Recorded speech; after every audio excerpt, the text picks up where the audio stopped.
Alright, welcome back to my friends. Welcome back to my friends? Welcome back, my friends. Regardless, we're here, we're queer, and we're playing Trilby's Notes. Now, Trilby's Notes. Excellent game. Like I said, personally my favorite game in the franchise. Widely regarded as the scariest game in the franchise, for reasons that'll become very apparent. And it also has my favorite monster slash villain slash bad guy. It is, for once, for the first time in going on 3 games, not all about John Defoe. We'll get bits of him in this storyline, but it's not all about him this time. We've got a bigger bad with an even bigger knife. Would you believe it? I still have to do the setup for Trilby's Notes, but that shouldn't take too long. Also, Wolfgrave, thank you for gifting us a tier 1 subscription to Punch and Pie.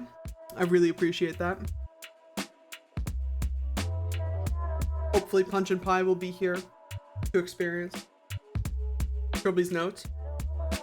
If they are going to be here to experience Trilby's Notes, it's probably going to be very confusing for them, honestly.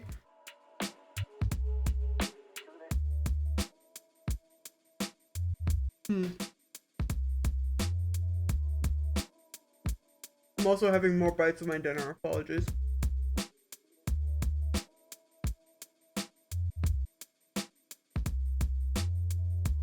But I'm good. We're good. We're ready. I've got more water. Alright, let me run.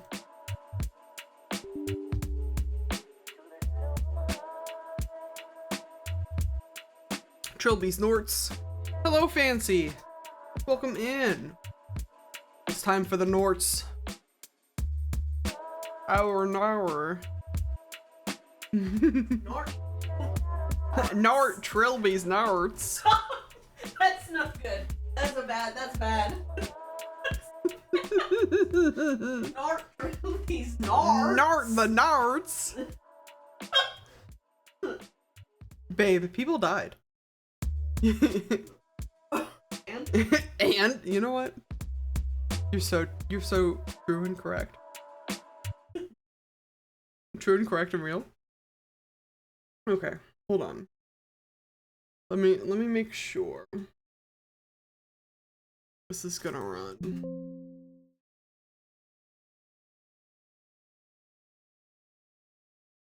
Oh, this is actually the first time this has come up with this warning. The resolution you have selected is not the resolution that this game is designed for. Are you sure you want to use your settings instead? Do you not want? I've been using the letterbox resolution. No, buddy, it's fine. Games from like 2 decades. Oh, yes. Window capture, let's go. It's time for the Narts. Okay, let me adjust. You get those Narts in there. Okay, a little sippy. And we'll get into it. Get into the notes that Trilby has for us. If I can. Oh no.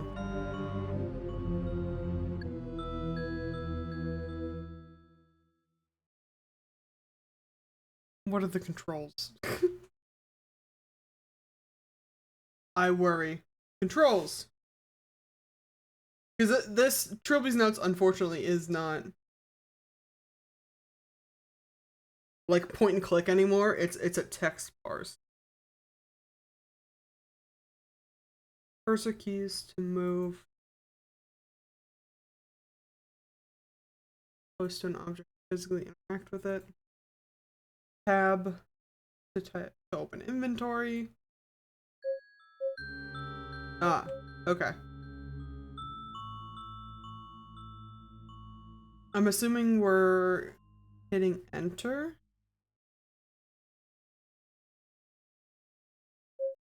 Yes. Give me the tutorial. No commentary. Just so we know where we stand. Following documents are taken from the handwritten notes of Trilby, an STP field operative whose real name remains classified.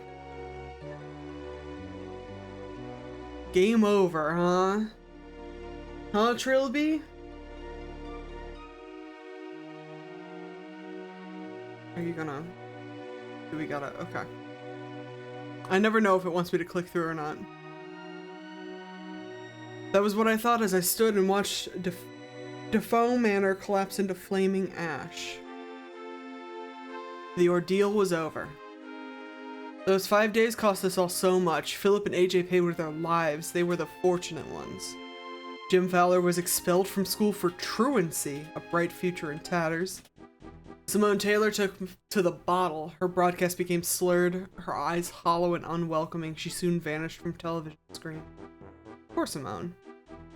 As for me, I tried to return to a life as a cat burglar, but I had been forever tainted by my time spent in that wretched house. The memories of my possession came back in my nightmares. This text is a little hard to read. Every night I was there again, in the mansion, staring out through unfamiliar eyes as Philip died at my hands. I became convinced that John Defoe was not at rest, that someday he would return for me. I became so terrified of invisible enemies that I forgot about the tangible ones. Daily Herald, Trilby caught! 2 slow, miserable years after Defoe Manor, a barrage of the truncheon blows taught me a harsh lesson in reality, and I woke up in the kind of filthy cell I assumed would be my new home. But then he came, the man from the government, with his nervous smile offering an alternative. The STP, the Special Talent Project.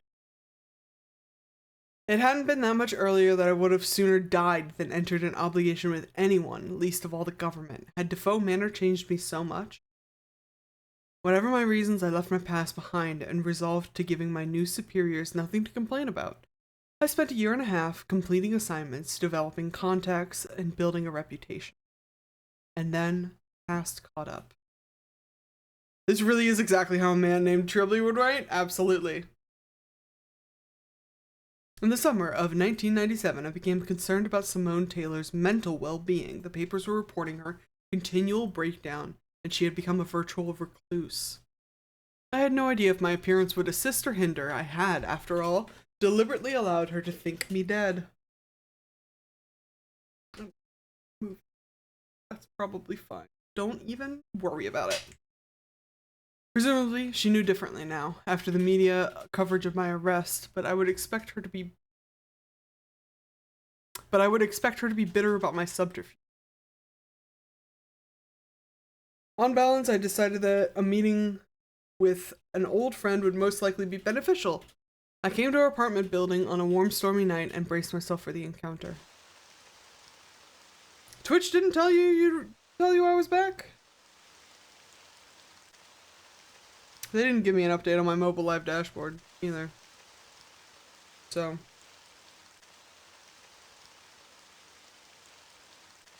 Oh, I'm also missing part of the tutorial. When it's visible, you're free to move and issue commands. Okay, cool.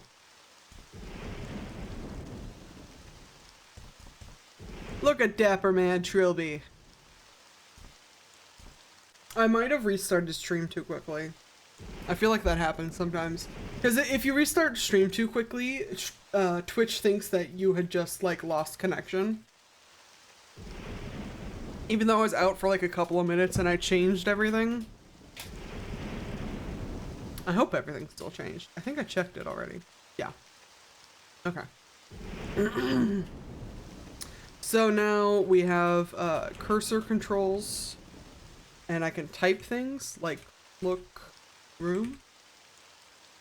Simone's apartment building was gripped by a thick smell of musty, unwashed carpets. It perplexed me that a celebrity would choose to live in such low-rent accommodation. Sure. Which door is it? Can I... Nah. door? I had no business with Simone's neighbor. Snarky bastard. Okay. Knock this door. Knock sharply upon Simone's door. F3 to recall your last command. Unfortunately, I will not be doing that because F3 changes my face. But that is convenient. Receiving no reply, I knocked again, louder. Nothing. Still no response. The doorman had assured me Simone was in. I decided it was time to enter by my own method. Tab for inventory. We do have some lockpicks. We are still our gentlemanly thief ways. Lock pick. Pick, lock, pick, lock. I reasoned that Simone could have been in trouble, and even if she wasn't, then at worst I was only playing to my reputation. I spent a few minutes feverishly picking the lock, then let myself. Oh, that's a dark room. Look, room. Simone's bedroom light refused to turn on. I stood in pitch darkness, the intermediate flashes of lightning preventing my eyes from adjusting. Oh, we are in here.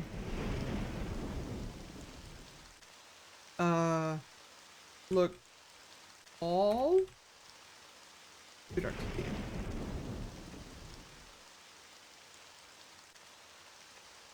Look, window. Someone continued outside. I wondered why only part of the light was entering the room. Feel window. The blind. Open blind. Hey, there we go. Now we got. Oh, God. I let light into the room, but at what cost? Look. Body. The body on the floor was undoubtedly Simone. I felt for her pulse. My hands came away stained with long, cooled blood. Ripped to Simone. My fingers traced the outline of a large wound in her torso, slashed by a big weapon wielded by a big assailant. Unforge.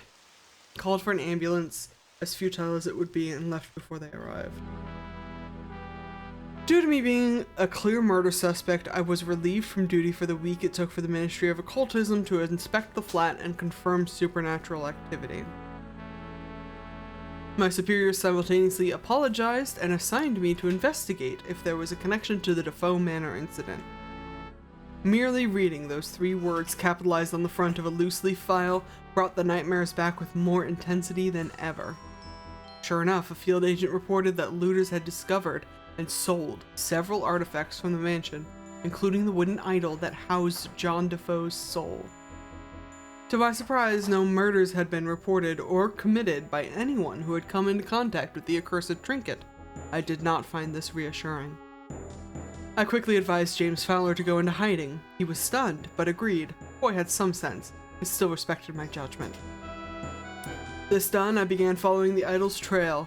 From the pawn shop, it had entered the possession of one Professor Abed Chahal, an authoritative historian.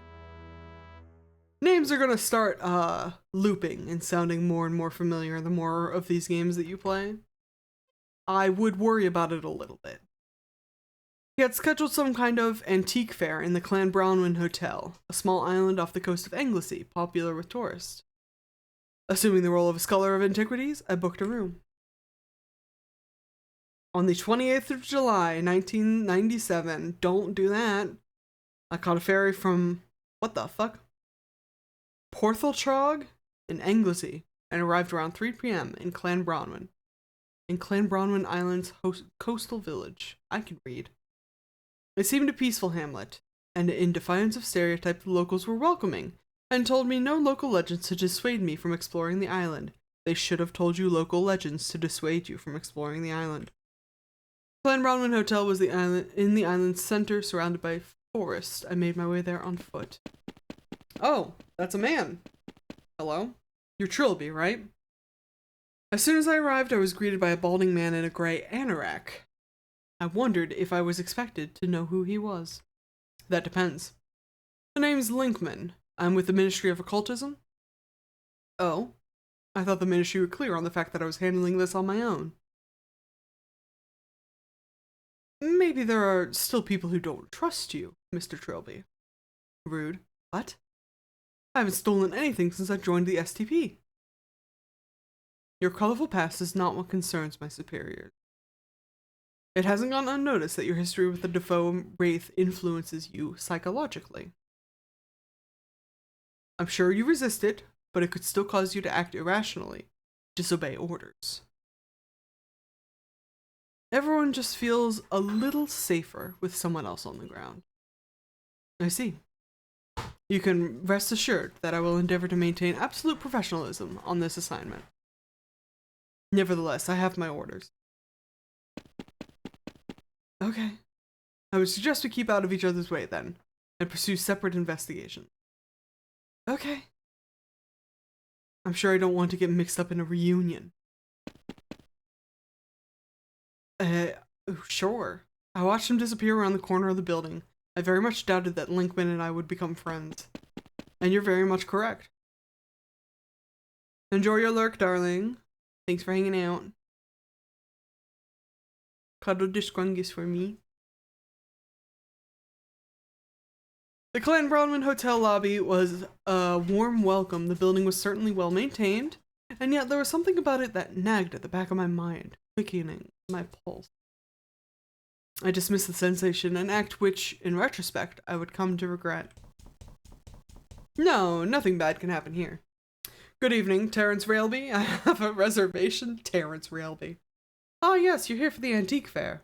We put you in room 3C on the 3rd floor, if you'd just like to sign the check-in book. Terrence Railby. You weirdo. Hello, Bethan. Just letting you know I'm having dinner in my room tonight. That's absolutely fine, Professor.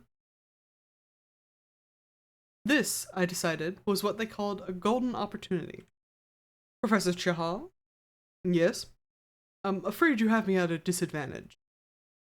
Railby, Terrence Railby. We met at the Sotheby's a few months ago? Oh, you don't remember me? No, of course I do. Terry Railby, how have you been? The astute reader has already guessed that both Terrence Railby and the previous meeting were utter fiction. Yes, it doesn't take an astute reader to see through your bullshit, Trilby. I'd spent some time studying Chahal's movements and habits. He was, by all accounts, absent-minded, and that was something I could use. Well, I'm well, thanks. I was hoping I'd run into you. I'd heard interesting things about the items you're showcasing here. I can read, I promise. You remember I do freelance scouting for some wealthy collectors? Yes. Well, a client of mine has expressed an interest in relics from Defoe Manor in Buckinghamshire. Buckinghamshire. He's been on my back for a while about it. Between you and me, he seems pretty obsessed. What remained of Professor Chahal's suspicion melted away from his expression as the opportunity to make money entered the conversation. Well, I'm sure I wouldn't want to damage your professional status.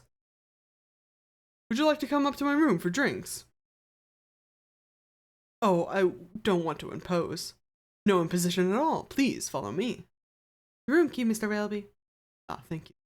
Please lead the way, Professor. That way. A bed? Who's your friend? Oh, let me introduce you. This is my personal assistant, Siobhan. She accompanies me on most of my excursions. Siobhan, this is Mr. Railby, an old acquaintance. He's looking for information on Defoe Manor artifacts. Oh, really? Him and half the people we meet. What is it about that place? Never underestimate the attraction of a mystery, my dear. Please take a seat, Terry. I'll be right with you. Sure, we'll have a seat. And I guess Siobhan's gonna have a seat next to us. So, interested in ghost stories? That's quite a loaded question, ma'am. Have a sippy? Have a little sippy? The girl struck me as a forceful personality. I gave the matter some thought before replying. Not really, I'm just scouting on behalf of a client, like I told the professor.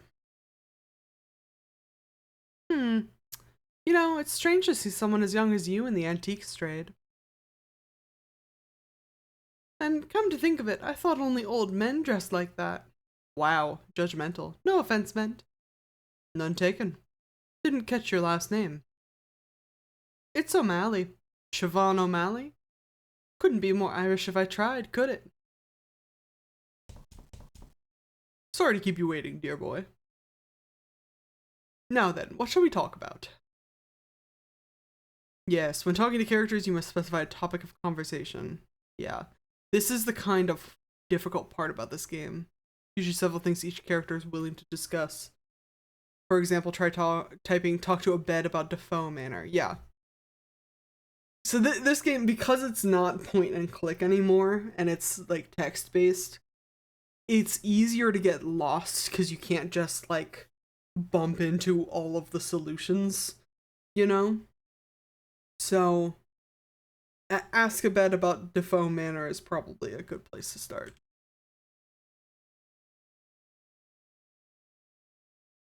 So I understand you came into possession of artifacts from Defoe Manor.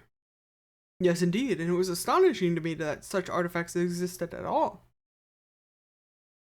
The whole place burned to the ground. Did you hear about the Defoe Manor incident?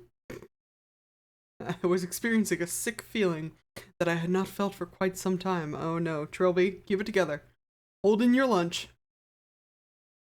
The last I had felt it was while standing at the gates of another country mansion, not long after Defoe Manor, preparing to break in.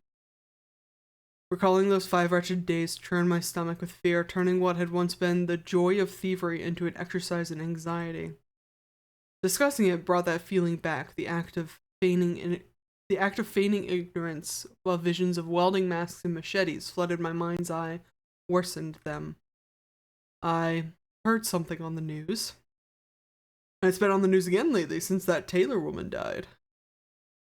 A lot of silly talk about the paranormal has been abound, so the true facts are near unreachable. Well, but the point is, some enterprising fellows picked up 1 or 2 undamaged items from the ruins. Furniture, books, an ugly little tribal figurine, and I took them off their hands purely out of curiosity, of course. So, were there any particular items your client is interested in? Well, can we just ask Ed about artif? They spell it weird because British. Maybe they don't spell it weird because British.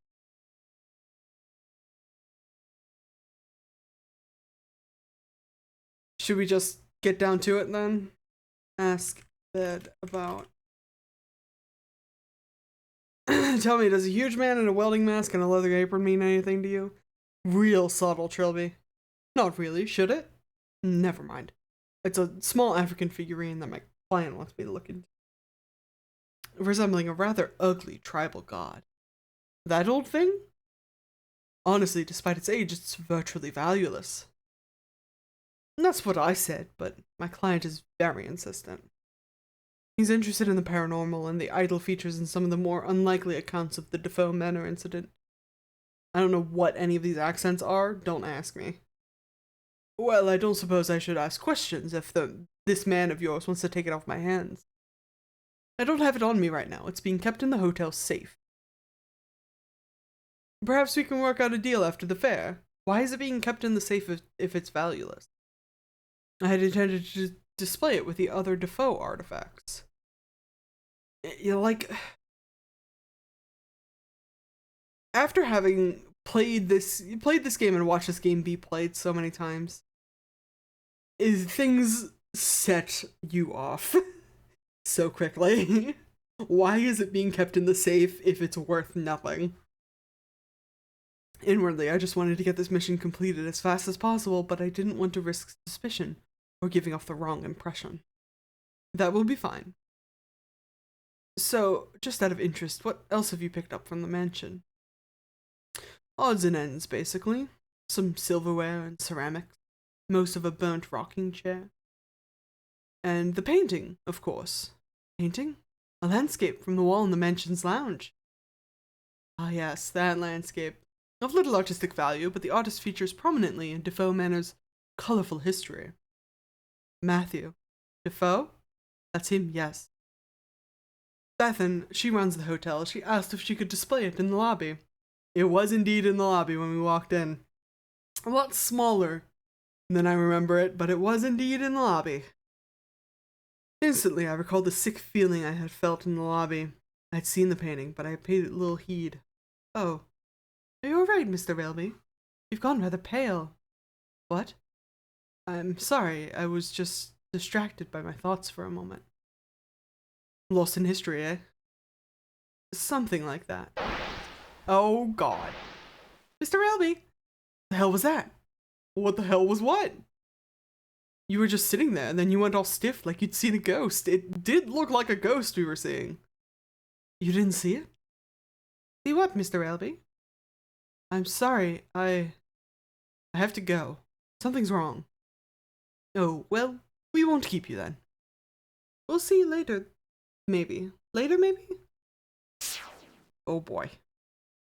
But brief flashing warning. Look away if that's a problem for you. Because I know it's going to continue for a little bit. My head was spinning and sudden nausea churned my gut. The world seemed to be pulsating, the corners of the room wavering like a heat haze. Oh, Lord. You may say I imagined these things, and I thought that must have been the case. Was I going out of my mind? Was the hotel really changing into some nightmarish twin? Was I the only one who could see it? If I was hallucinating, it was too complex. The harsh wooden floor beneath my feet felt real enough. The horrendous stench of rotting flesh that reached my nostrils could not have been conjured by my imagination. I decided that I had to find John Defoe's idol as soon as possible. If not that, then at least the painting Chahal had mentioned. I was convinced that some connection lay between Defoe Manor and this sudden madness. Welcome back, Wolfgrave. There is indeed Punch and Pie, but there's also Silent Hill. How do you feel about Silent Hill-esque situations, Wolfgrave? Can I just, look? Sickly yellow paint was peeling from the walls, and splatters of blood spelled out mystifying phrases. Remarkably, the door seemed intact. The horrors persist with or without my consent is so correct. The body is here, his soul is not, is what's written on the wall, by the way. Can we, stop that. Rude. Can we go back in Chahal's door? Oh, this looks fun. Delicious. Blood splatters cover every wall and surface in the room as if someone had lost a fight with some horrible beast here. Metal tables and some kind of stone altar all showed evidence of recent slaughter. A mangled old sofa stood in one corner. I don't think we need to be in here, actually. What about this? Duck shot. Rude. Alright, well. How do we become unsilent hilled?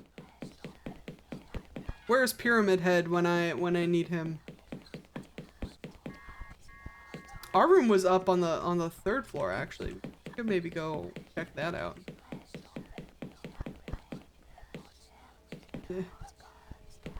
Man and not man. We're in 3C, I think.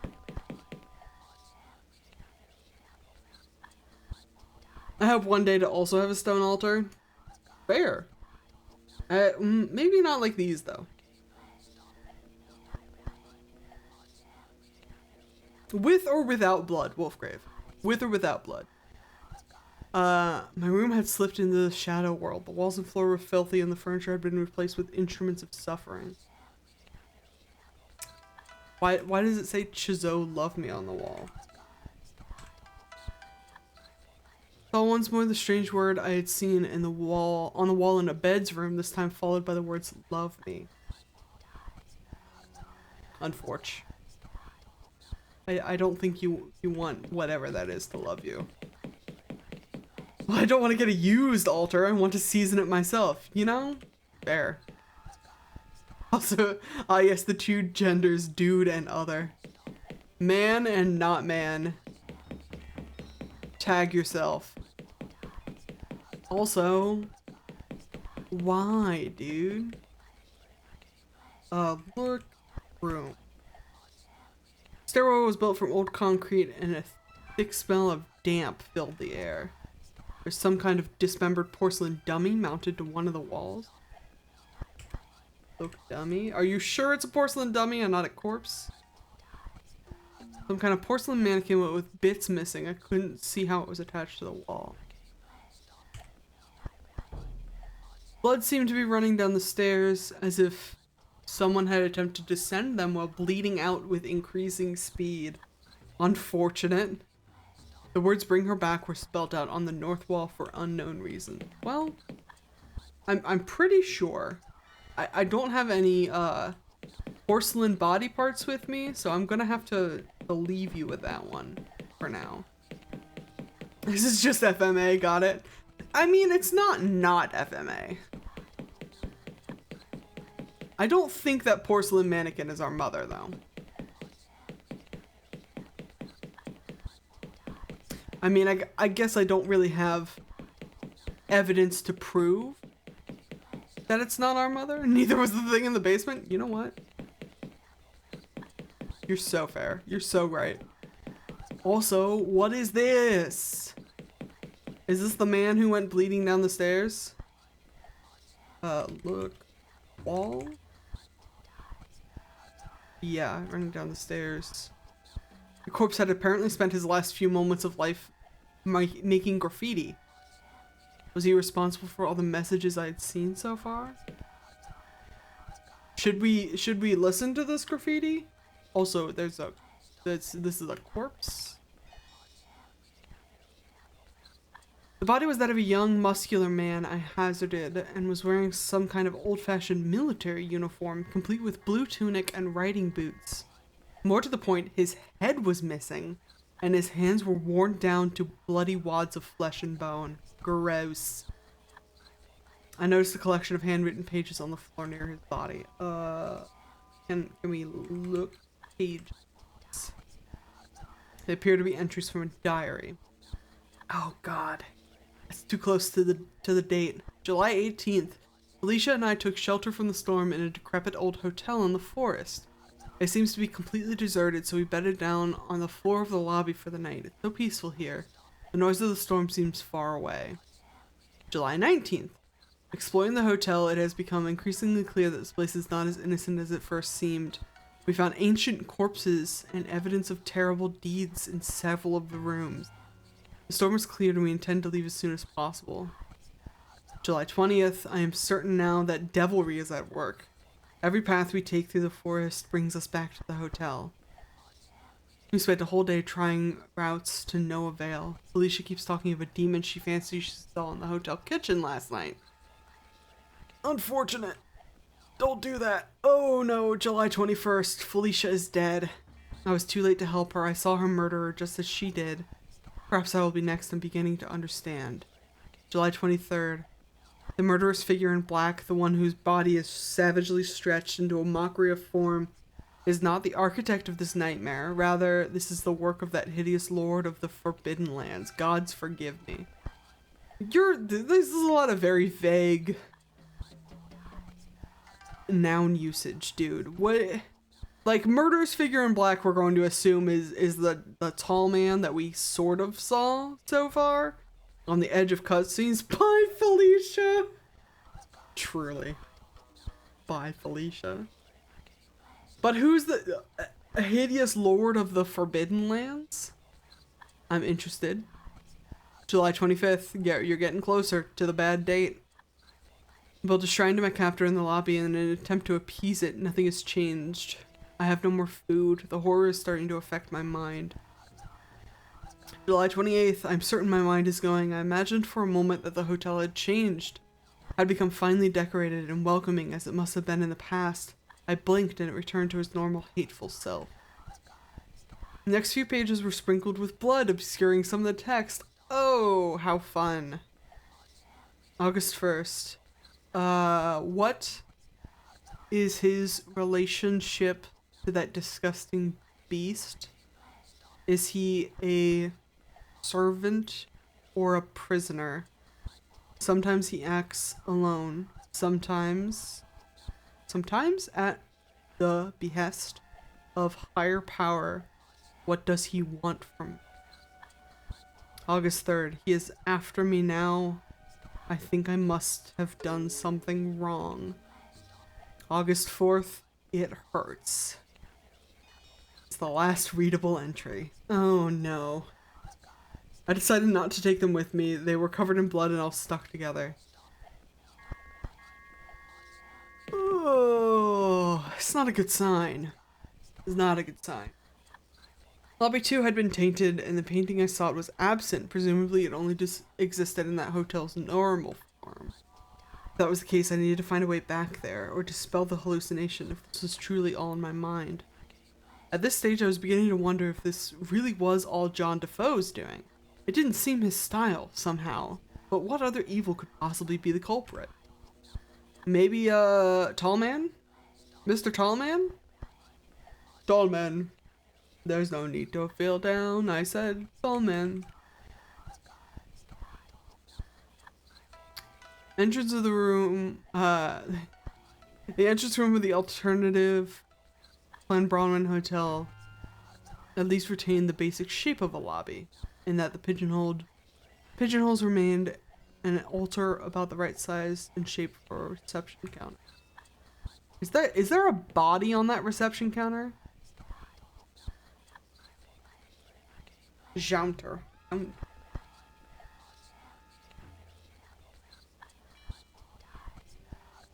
Look, body. Someone had been tied down to the altar, flayed, and had their innards removed. Very fun. Very funky. By the looks of the horrible claw marks and broken fingernails, they had been alive at least partway into the procedure. Yikes. Can I go through this door? Office door is locked. Okay. Alright. We'll leave the body, I guess. Can I go outside? Can I open this?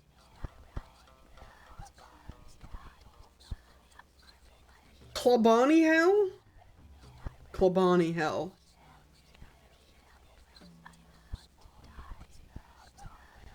Hotel's exterior was as corrupt as its interior. Ground beneath my feet was hard, red, and gritty like desiccated clay. Is that a head on a pike? Look. Head. Two heads on the right were decayed down to their skulls, but the one on the left was very much fresh, its features made unfamiliar by the torment that it had undergone. She clap on my wine till I hell.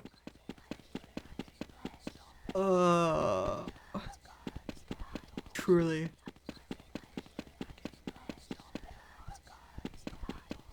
Also, true to the note that we read.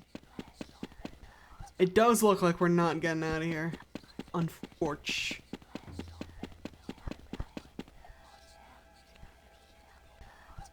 Is there a,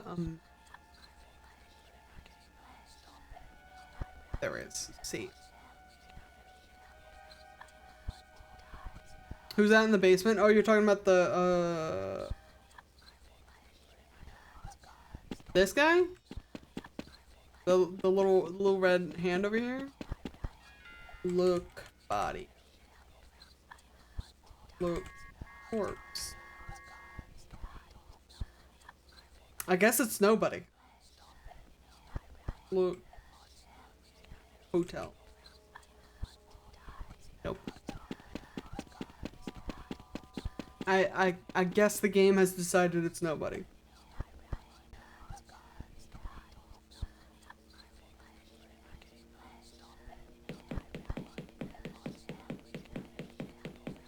So where the hell are we gonna go to get rid of this hallucination? Open door. Oh Lord. Is this Tall Man? Is that Mr. Tall Man? Look room. Perhaps the alternative hotel bar had been... Perhaps the alternative hotel bar had been like the real one at some point in the past, but it had long since fallen into disarray and appeared to have been used for very sinister purposes. Hell yeah, video games? You think this thing runs Doom? Play game. Even if it were in fully working order, I had far better things I could have been doing. No, you don't, Trilby. Posters?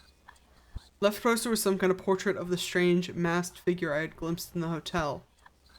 The middle poster was blank and the third one was smashed. Can I get a drink at least? Extremely loud incorrect buzzer. Look, bar. Keeping with the alternate hotel's theme, the furniture looked like someone had been hurled against them with absolutely fatal force. Lying on the bar in a pool of gore was a pair of long-nosed pliers. Hey, if they're not nailed down, I'm taking them. They're rusty but functional. I took them with me. Fuck yeah. Open door.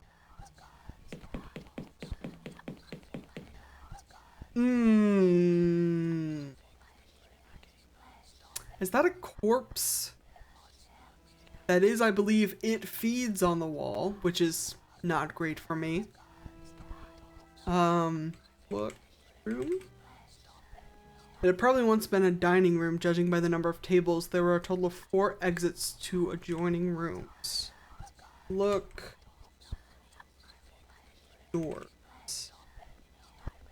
There were 4 doors, none of which seemed inviting. One to the east led back into the hallway, one to the west leading to the kitchen, one to some kind of unisex bathroom, and another large one that someone had boarded up. Some kind of flayed corpse was nailed into place over the door to the toilet, blocking the way. That's, I know they don't have OSHA in, Britain, or it's not called OSHA. They probably have an OSHA sort of situation, but it's not called OSHA, but that is an OSHA violation, I'm pretty sure. Look. Table. Tables were universally hidden under tablecloths, yellowed and stinking with age. There's a plate of rancid meat on the center one, adding its evil stench to the air. I'm gonna regret this, but can I put that meat in my pocket? Take meat. Eat it? No, I don't want to eat it. Tore off a lump of meat to take with me. If I came against anything horrible and carnivorous in this place, it would help to have something other than myself to offer it. You know what? You are correct. I love lockpick pliers and lump of meat, as you do. Is that a lump of rancid meat in your pocket, or are you just happy to see me? Look. Corpse. Body had been completely flayed and still glistened wetly with blood. The hands and one of the feet were held in place around the door with 6-inch nails. Can we... ¿Por qué no los dos? You know what? You're so right. Can we use... Can we pliers nails? On nails. 3 inches too short. Rip. Look, it's serviceable. Pliers were ideal for removing the nails even. Get this corpse out of here. Oh god. That's the guy. That man that's plaguing me. Oh, this is not... Just no written in blood on the wall next to the bloody toilet. Look, room. The gloomy lavatories were in a state of advanced disrepair. One of the cubicle doors was hanging off its hinges and the mirror above the counter was broken. What's happening with the... Look, toilets. None of the toilets appeared to be functional. One of them was overflowing with blood, which left me disinclined to investigate the others. Use bathroom. I don't understand the word bathroom. Trilby? Yes, you do. Don't lie to me. Oh, there's something on the sinks. Look sink. Right sink was full of blood, the left one was merely dirty. Look, counter? Counter had 2 sinks and was covered in filth and mold. To my surprise, a brand new sealed envelope was sitting in between the basins. Take envelope. Baffled, I took the envelope. It was strangely bulky and tore it open. A white pill bottle and a note fell out into my hand. I here enclosed the note with this report. Alright. Let me sippy, and then we read the note. Hold on.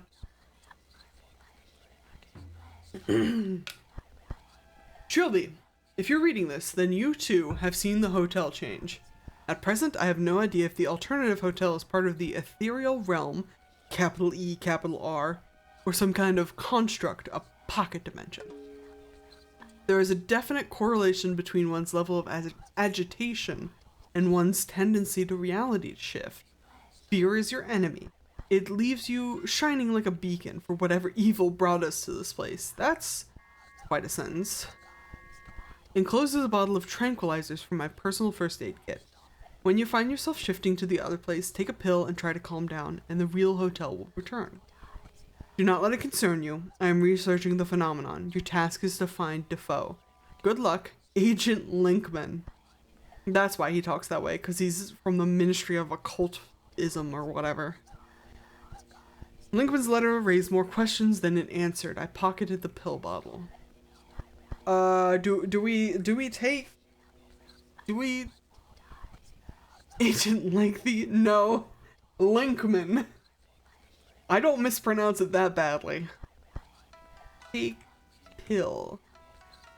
Hesitantly, I tipped a tranquilizer into my palm and swallowed it without water. Shit in the sink, then leave. Quickly took effect. I felt the anxiety lift from the pit of my stomach, and my dismal surroundings seemed to feel less imposing. Then I felt that strange sensation again, of lightheadedness and detachment as the world around me began to quiver. Oh, we're back. The whispers are gone.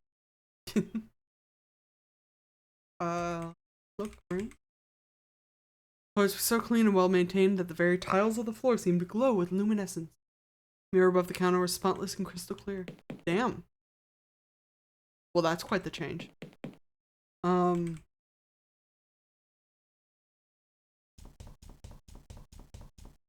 Here, look room again. Dining room was rather small and sparse. It seemed the Klein Bronwyn Hotel was only one step above a bed and breakfast. You know what? Fair. Open door. Kitchen doors refused to open. Rude. What about these doors?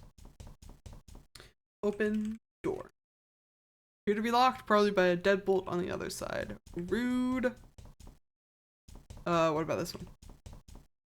Open door. Oh, the games are still broken. Look, arcade. Look, game. Aha. I think it was a pub quiz machine. A piece of white card on the screen declared that it was out of order. It wasn't Doom. Oh, we do have the lockpick. We could maybe. I'll go back and check. Let me look room.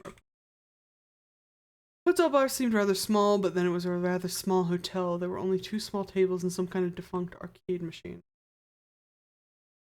Look bar. 2 small tables were arranged for guests. Bar was wood paneled and outfitted with adequate selection of drinks and glasses. Sure. You drink heavily. Unlock alcoholism. Was this door locked? Or was it just that they just locked? The doors are probably unlocked. They appear to be stuck shut. Room. Rude. And that one's dead bolted from the other side, so. Where'd Bethan go? Oh, what? There's the painting that we were. Really want to approach the painting? This seems like a terrible idea. Look. Painting. I was frankly astonished that Matthew Defoe's painting had survived the immolation of Defoe Manor. As I stared at it, it seemed that the surrounding room began to blur until only the painting was in focus. I fancied I could hear the creaks and whispers of Defoe Manor's hallways. I felt a bizarre urge to reach out and touch the painting. This seems like a bad idea, and in fact, I'm going to save the game about it.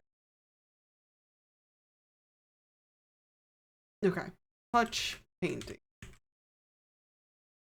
As I stepped closer, I could feel sound becoming muffled, my head spinning, as if I were about to faint. My hand, as if pulled by an invisible string, reached out towards the clumsy brushstrokes. Oh Lord. Defoe Manor, July 28th, AD 1821. That is quite a while ago. Matthew Defoe is 15 years old today. Oh no, it's that day. He's excitedly putting the finishing touches on to a painting, which his father commented on encouragingly. Why did my fucking phone just blow up? Hold on. Phone just gave me like 8 Twitch notifications. Please. Sorry. That was really weird.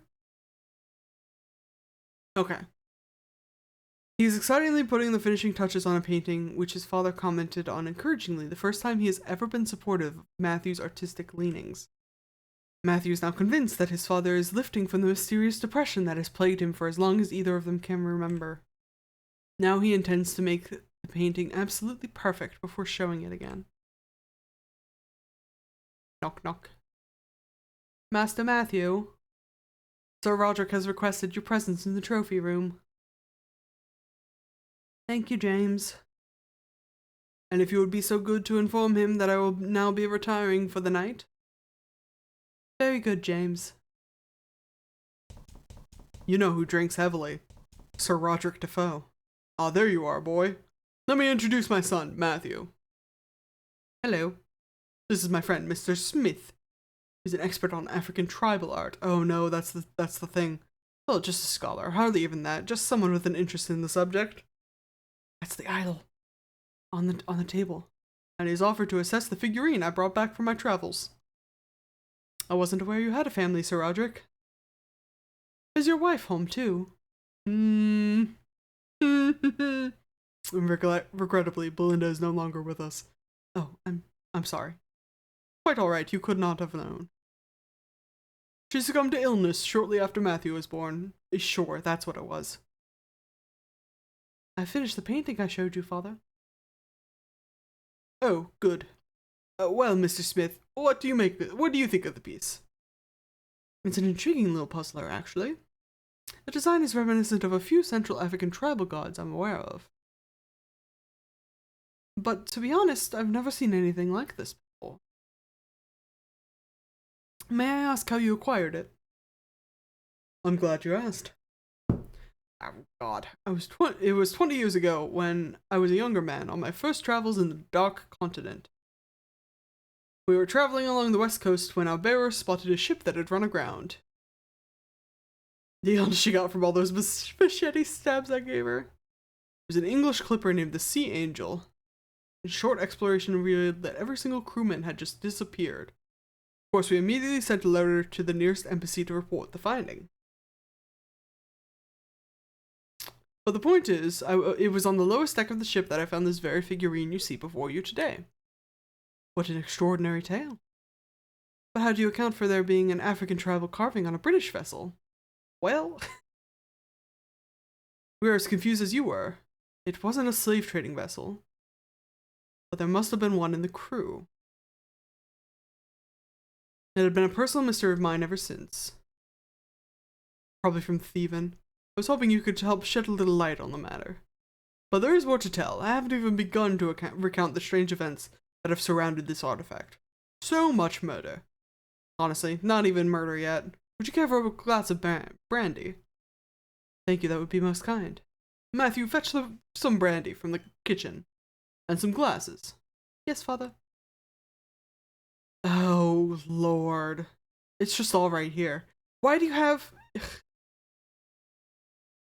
a machete on the wall?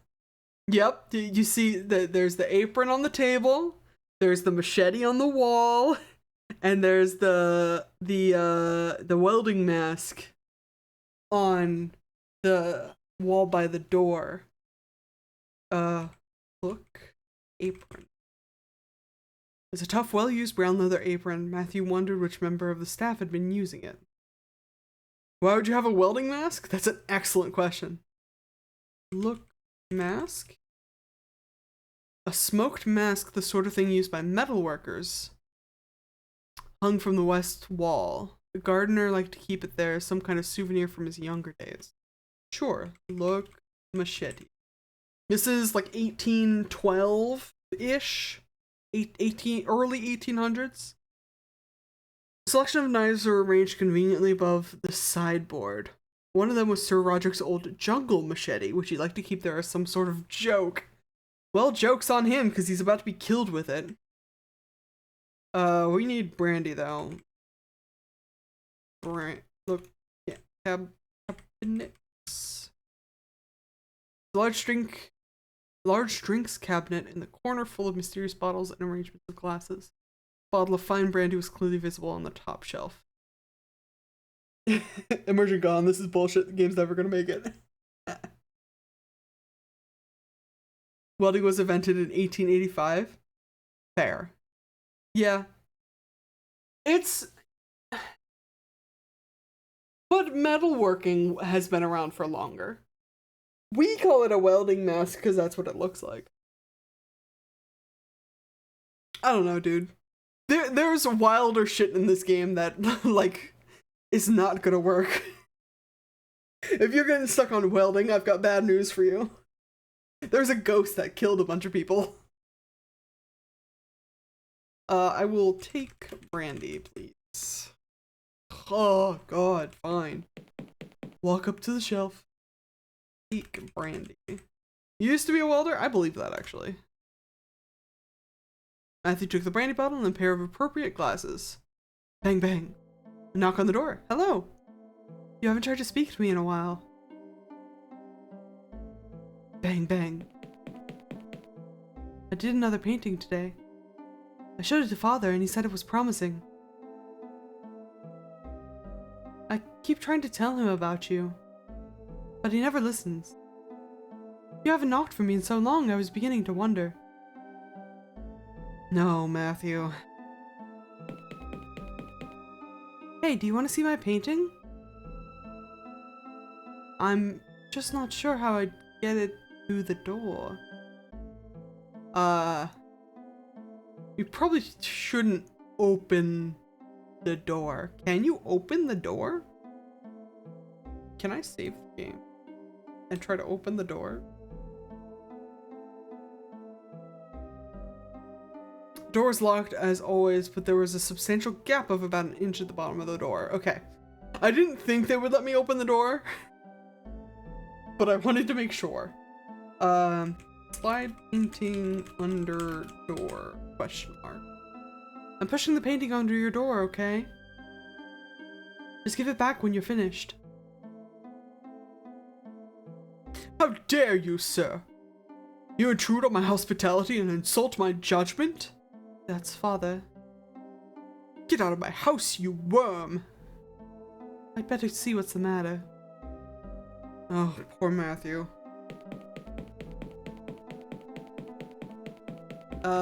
Hey, Dad? Open. Father? Oh, it's you. Father, what happened? I heard shouting. That old fool told me some rubbish about my figurine. Said the only tribe it could have come from all died in slavery years ago. Actually had the nerve to accuse me of buying from a forger. I'm sorry, Father. What are you apologizing for? Where's the damn brandy? Got it here. Give it to me. I'll go back to my room, Father. Show me your painting. Father? You said you had a painting. Show it to me. I can't, Father. And why not? Because... Come on, why not? Out with it. Because I gave it to the boy behind the door. I see. Oh no. Father, go back to your room, boy. I have to write my diary entry. Yes, Father. And if you watched 5 days, you know exactly what diary entry he's speaking of. What am I waiting for, Wolfgrave? What have you found? Have you found my diary entry? The paintings in the hall?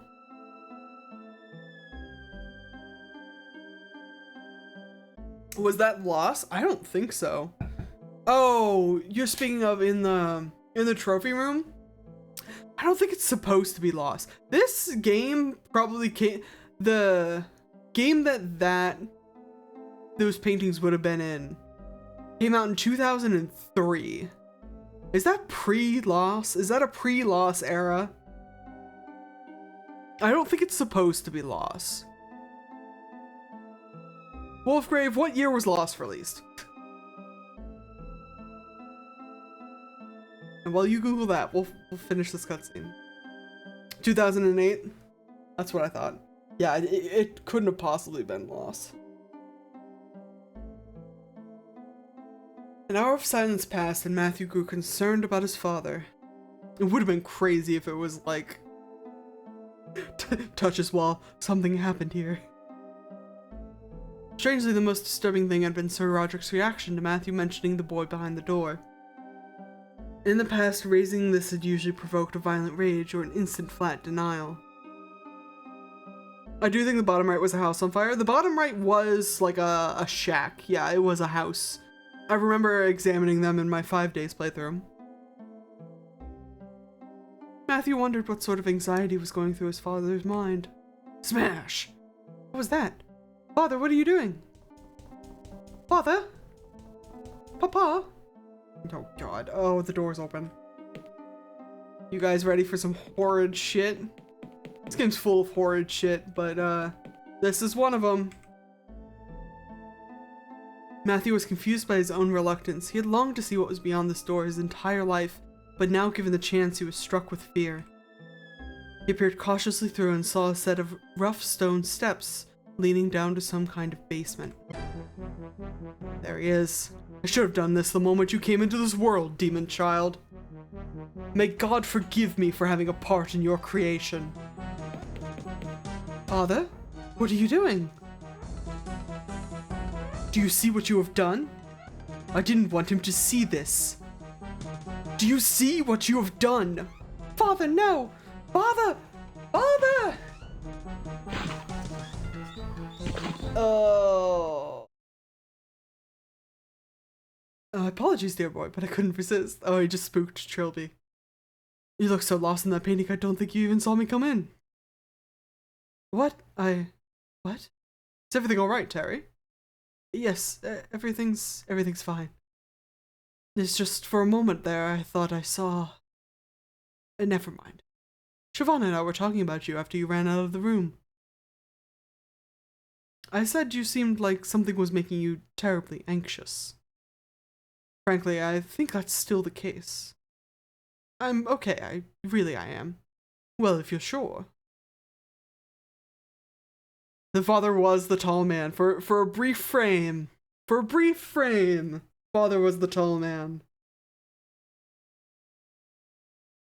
I was certain my mind was not playing tricks on me. I had been back there, in Defoe Manor, looking through the eyes of Matthew Defoe. I had seen the events that had created John Defoe. I saw his death at the hands of Sir Roderick, that terrible violent end that would bring him back as that awful wraith. But somehow, seeing that event, it was clear to me that there was more to this than the ghost of one youth. I'm still not going to say the word. It's fine. You can read. You can read. It's fine. There had been something very wrong about that idol, even before it was used to destroy John Defoe. A name stood out in my memory, the Sea Angel, the name of the ship in which Sir Roderick had found the figurine. I now had a lead. Professor, do you know anything about a ship called the Sea Angel? You know, it's funny you should mention that name. There's a really old wooden chisel among the Defoe Manor artifacts. and the words Sea Angel are carved into the handle. Where is this chisel? Out on display in the convention hall next to the dining room. Ah, the deadbolted door. What's all this about, Terry? It's nothing. Just a little side project my clients wanted me to get onto. Thanks for your help. No problem. Take care of yourself. Have you noticed the things that have changed in this room since we were in here last? First of all, paintant look painting. Someone has stuck a piece of paper under the frame, perhaps for me to find. Paintant. That's what you call a blank canvas. Fake paper. It was a page from a religious book I wasn't familiar with. I here enclose it with these notes. Victim 5, the child. The fifth man who desired judgment was the child, whose father held the carving of the slave. The prince came to him, and was at once rightfully pleased with what he had found, for the house of the child and his father already knew well the name of the king. And as the prince watched, the child was thrown down by his father, and broken with the wood of the prince's soul. But as the child's body, mind, and soul began to drift apart, the prince held them together, and he said, "You are the child, and to you I grant power, for I see in you the potential that will grant my father, the king, his greatest wish. You shall be not of the land of technology, nor of the realm of magic, but of both, and thus you shall form the bridge. And across the bridge the king shall come to bring his message to the men of technology. Through you, the child, the bridge will come, and thus I name you the bridge keeper." And the prince touched the child, and he was the bridge keeper, and his 3 aspects were granted power, so that his soul would join with the prince's soul in the wood of the tree. And the bridge keeper rose up and threw down his father and threw down his brother, and truly did they know the name of the king. And into the house of his father went the body and the mind of the bridge keeper. Now I know that's a lot. I know that's a lot.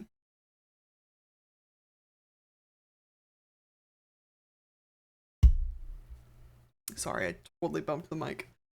Bumped the mic with my water. But it's sort of what we saw happen in that flashback. There's a lot of proper nouns that we don't have an answer for yet, but there were children. Threw down his father, threw down his brother. We know they both died down there.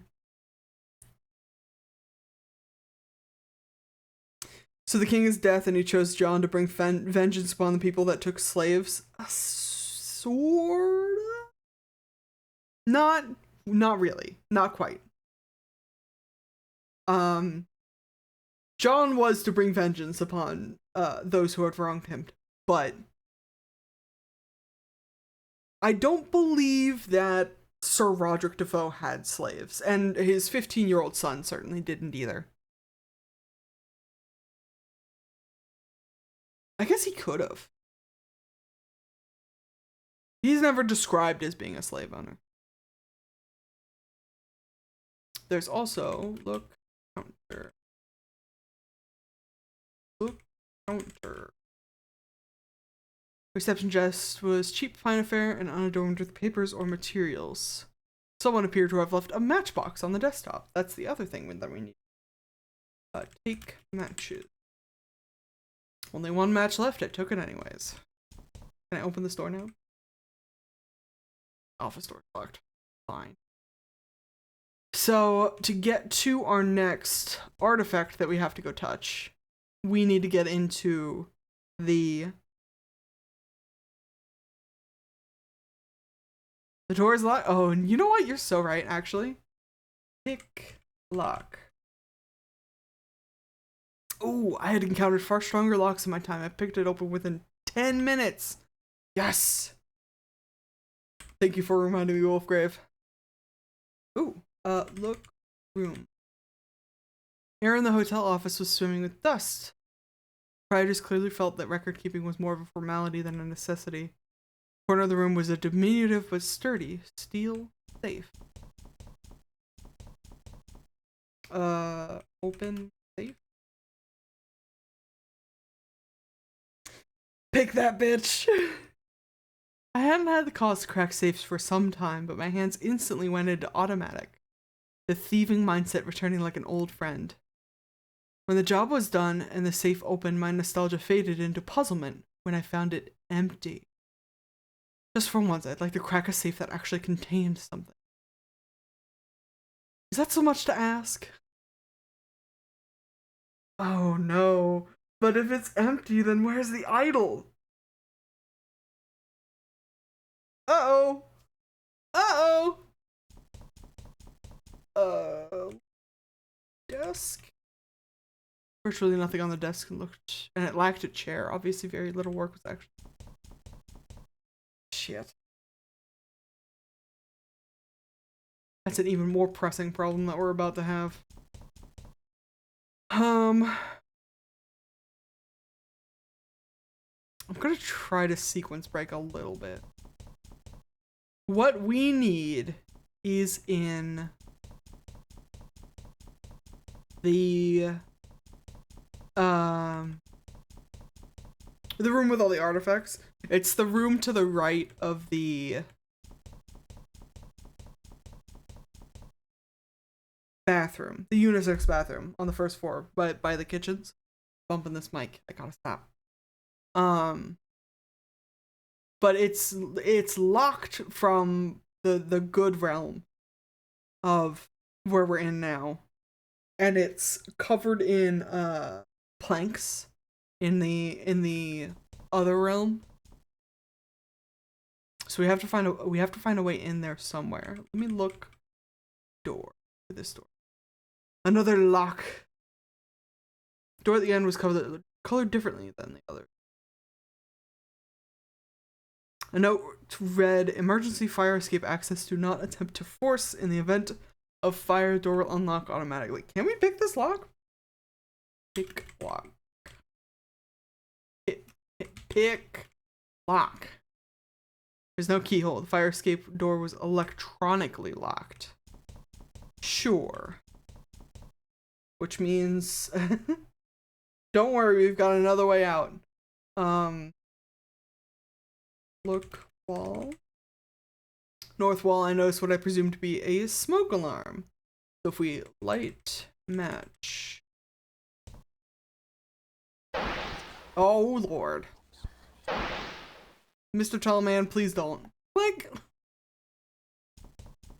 The door's open, I'm not gonna worry about the tall man and the fire.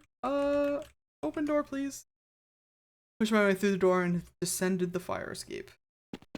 Now, I've only watched a playthrough of this, so I don't know how you're supposed to know this is out here. But this is out here. Yeah. Look, table. Is for garden maintenance and tool storage, that sort of thing. An iron crowbar. Not a pipe. Crowbar. We take crowbar.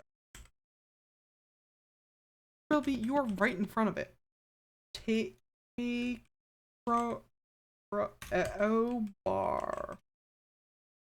Took the crowbar with me. Perhaps it could serve a purpose. We could take pipe later. We can. Probably. Maybe. Climb ladder. There's nothing else in this backyard.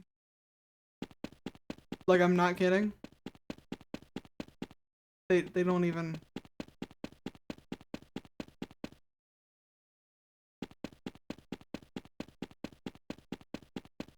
So, like, I don't know. I'm assuming you would have to, like, look through this window here and see that there was a crowbar outside. I don't know how you're supposed to get this normally without already knowing it's there. Climb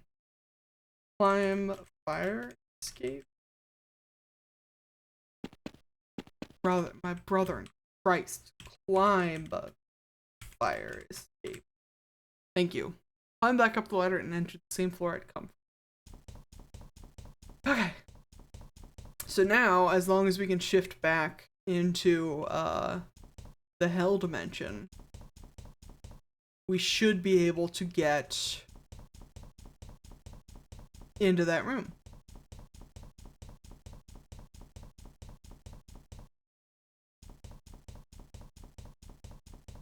We just gotta agitate Trilby a little bit. Oh, nope, there he goes.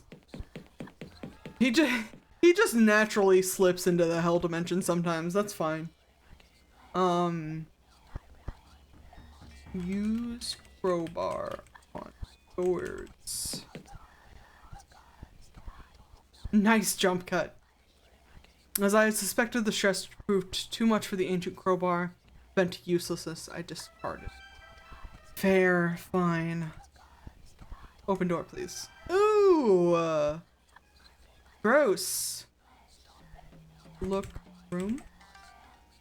Judging by the smell, this room had probably not been ventured into for years.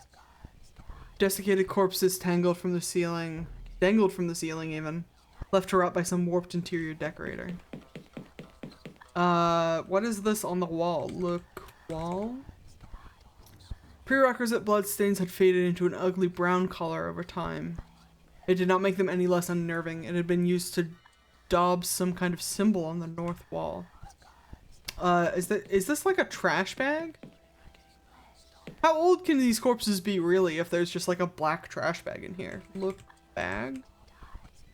Sack tied up at one end, set oozing foulness in the corner. Gross. Fake bag? The mere thought of what that bag could contain made me feel ill. You know what? Fair. They won't let me open it. Look, corpses. More wretched victims of the alternate hotel. Their advanced age indicated that the dreadful sights that filled this place were by no means a recent addition. Fun. So here's a fun bit about this game. When you, other than like that first instance, like a couple of instances, when you take a pill to go back to like the regular hotel, it takes some time to kick in, and by some time, I mean you have to go to another room. So if we took that pill in that room, we'd still be in the fucked up world. So you actually have to take pill out here, I think. Took another pill, and then we open door. And now we're back! Ta-da!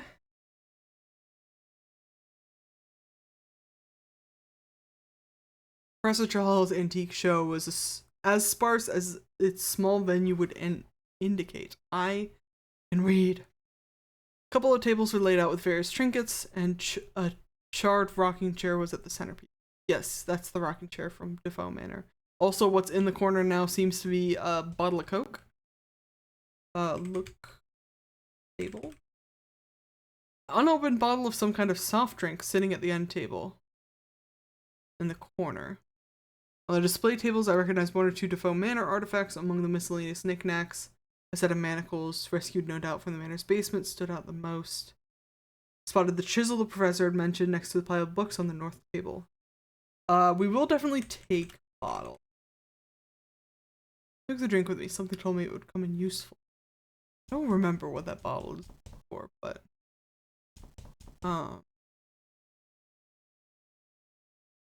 look, manacles. Blackened but still recognizable as the manacles from John Defoe's basement. Gross. I guess we're here for the chisel. Chisel. It was a very old make of chisel, rusted and probably very fragile. As the professor had described it, the words sea angel were carved into the handle. Again, I found myself inexplicably drawn to the artifact. My fingertips were already extending towards it as if drawn by a magnet. Touch. Chisel. I'll move closer. Touch. Chisel. A loud buzzing played in my ears, and my vision began to cloud as I reached over and laid my hand upon the pool. Oh, Lord. We're in the ocean. Somewhere in the Atlantic, July 25th, 1789. Mabuta had been a great warrior. In battle, his skill was thought unmatched in all of Africa. I need another sippy. Ooh. He had respect, a great house, a slew of beautiful women, children to make any father proud. But through just one mistake, it had all been torn away. His mistake was standing by his beloved king when the invaders from the coastal kingdom arrived. Now his great house was ruined, his women raped, his children murdered. And for Mabuta, the worst fate of all, sold to the white men in exchange for weapons, shackled with his fellows in the hold of a slave ship. Mabuta was strong, perhaps he could have lived as a slave, but then came the sickness, a simple fever, no doubt to be gone the next day, but the white men took no chances and threw him overboard. Oh no, he's just floating. For days Mabuta drifted, waiting for the black cloud of death to descend. Having lost everything, he now sought only the embrace of the deep, a welcome end to a life betrayed, but the end did not come then. Oh? Coming around, Captain. Voices, unfamiliar, speaking an unfamiliar language. Mabuta was suddenly terrified that the slavers must have returned, but he was as weak as a newborn and could not move or speak. Looks like we picked him up just in time. Don't know how long he's been drifting out here, but he can't have lasted much longer. Good lord. Look upon it, men. The greatest evidence we have of humanity's inherent evil. Never forget that men, sailors such as you or I, did this, left this poor wretch to die. Slavers aren't sailors like you or I, Captain. No. I do not know how those devils have the audacity to still call themselves human. Today there is no pride in being an Englishman. Well, there hasn't been for a while. Find our new passenger some quarters, make him comfortable. Passenger, Captain? Every innocent who sets foot on my ship is a free man. Excellent. Is there something about this policy you find questionable? Not at all, Captain. No, these were not the slavers. The ship was different, less crowded with terrified black faces. There was anger in the voices of the white men, but not directed at Mabuta. Still frightened, but somewhat reassured, Mabuta passed out. Ooh, we got some clothes now. Days passed and Mabuta's health was restored. To have been rescued by the ship of these good white men had been a fantastic stroke of good fortune. He decided that it had been the will of the gods that he should survive and that proper thanks would be in order. An idol, that was the answer. Oh no. If he could just find some suitable wood and a sharp blade, he would carve the finest idol of his life. Okay. So we are Mabuta now. I'm assuming... Look. Sea Angel was a small clipper built for speed and the fast delivery of cargo. It was late in the evening and there were a few crewmen on deck. I think we've established that he can't speak English. Tracks. Look through. Several crewmen tending to the ship scattered around the deck. Despite the language barrier, Mabuta could tell they were friendly and cordial.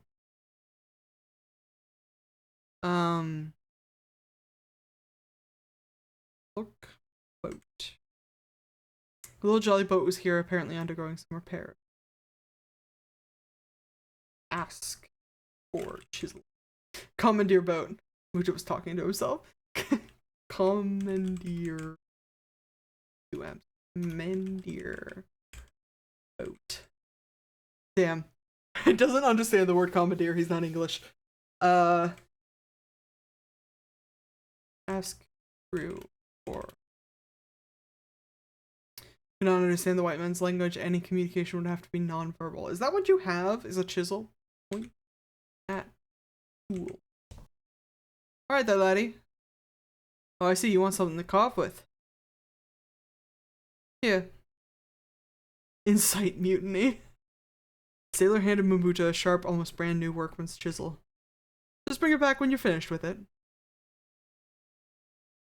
I don't know if you've caught the vibe of these games or these flashbacks in particular, but I don't think it's going to take much to turn this ship around. Use ladder. Fly down ladder. Aha! Look at this box. Look. Crate. A large crate was sitting in the shaft of light with letters stenciled on that Mabuta did not recognize. Cheaply made with poor quality nails, and some of the boards looked ready to fall off. It does indeed say O'Malley shipping. Don't worry, we'll need that information for later. Mabuta does not need that information for later. We will need that information for later. Take wood. Wood of the crate seemed ideal for Mabuta's intentions. He decided to leave it here until he was ready to carve the idol. Carve idol. With the chisel and the wood of the crate, Mabuta could finally create his offering. After several hours, Mabuta was very pleased with the result, a fine rendition of his kingdom's god of fertility and good fortune. Unfortunate. All that remained now was to return the chisel. Mabuta, I'm about to release a curse that will last centuries, millennia even. To be fair, this is not Mabuta's fault. He is, however, maybe going to be a victim of this. Look, idol. Finest idol Mabuta had ever carved. Fitting offering of thanks. Sure. Climb up better. That's not a good sound. Look. It hurts. You won't even describe it to me.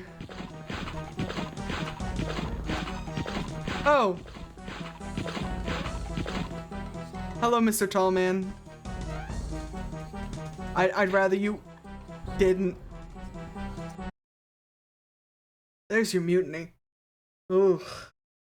Right through the fucking face, dude. Right through the fucking face. The vision faded, and I felt myself being hurled forcefully back into the present day. That tall, thin creature, that black-clad ghoul. What was its significance to my predicament? Why did it appear again and again throughout history to spread death and horror?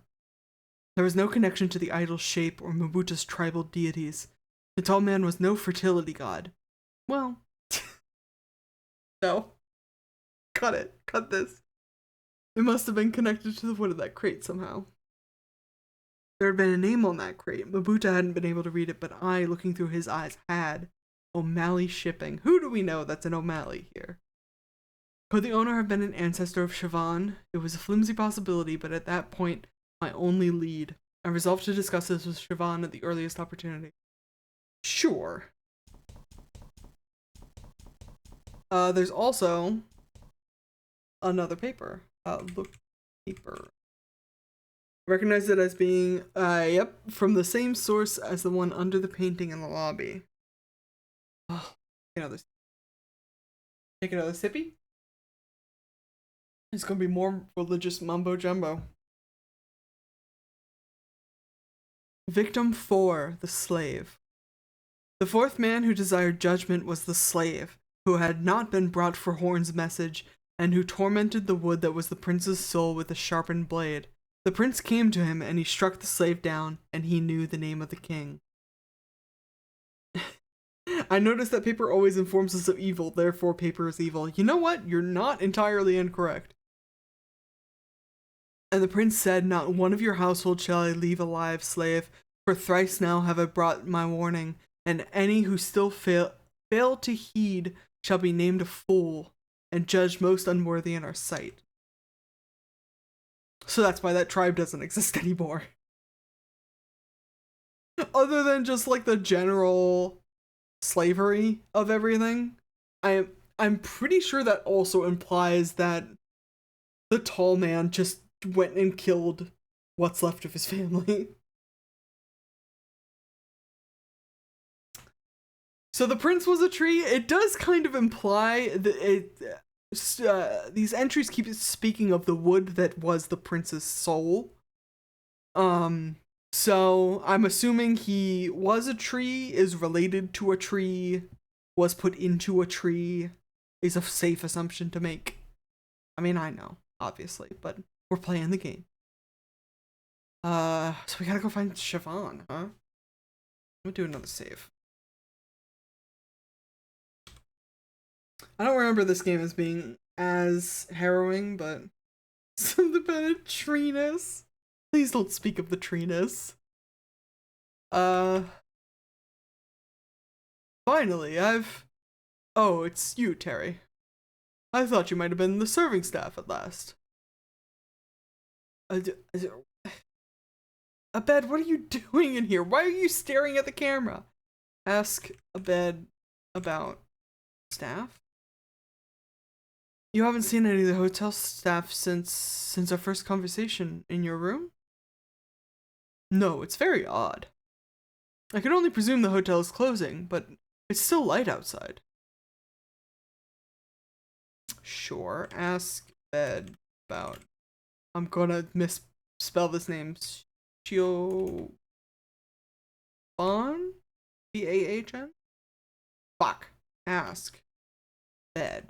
A bed about. B-I-O-B. I thought it was B-H. B-H-A-N. Where's Siobhan? She said she was going to get a drink. I keep telling her it's not right for a girl her age to drink so much. Damn, my bad. But what do I know about young people today? Oh, she's in the game room, I guess. Also, all of the staff are probably dead. I'd put money on that. Open door. Mr. Trilby, have you seen any of the hotel staff anywhere? Just reach across the bar. Afraid not. Perhaps they go to bed early in these parts.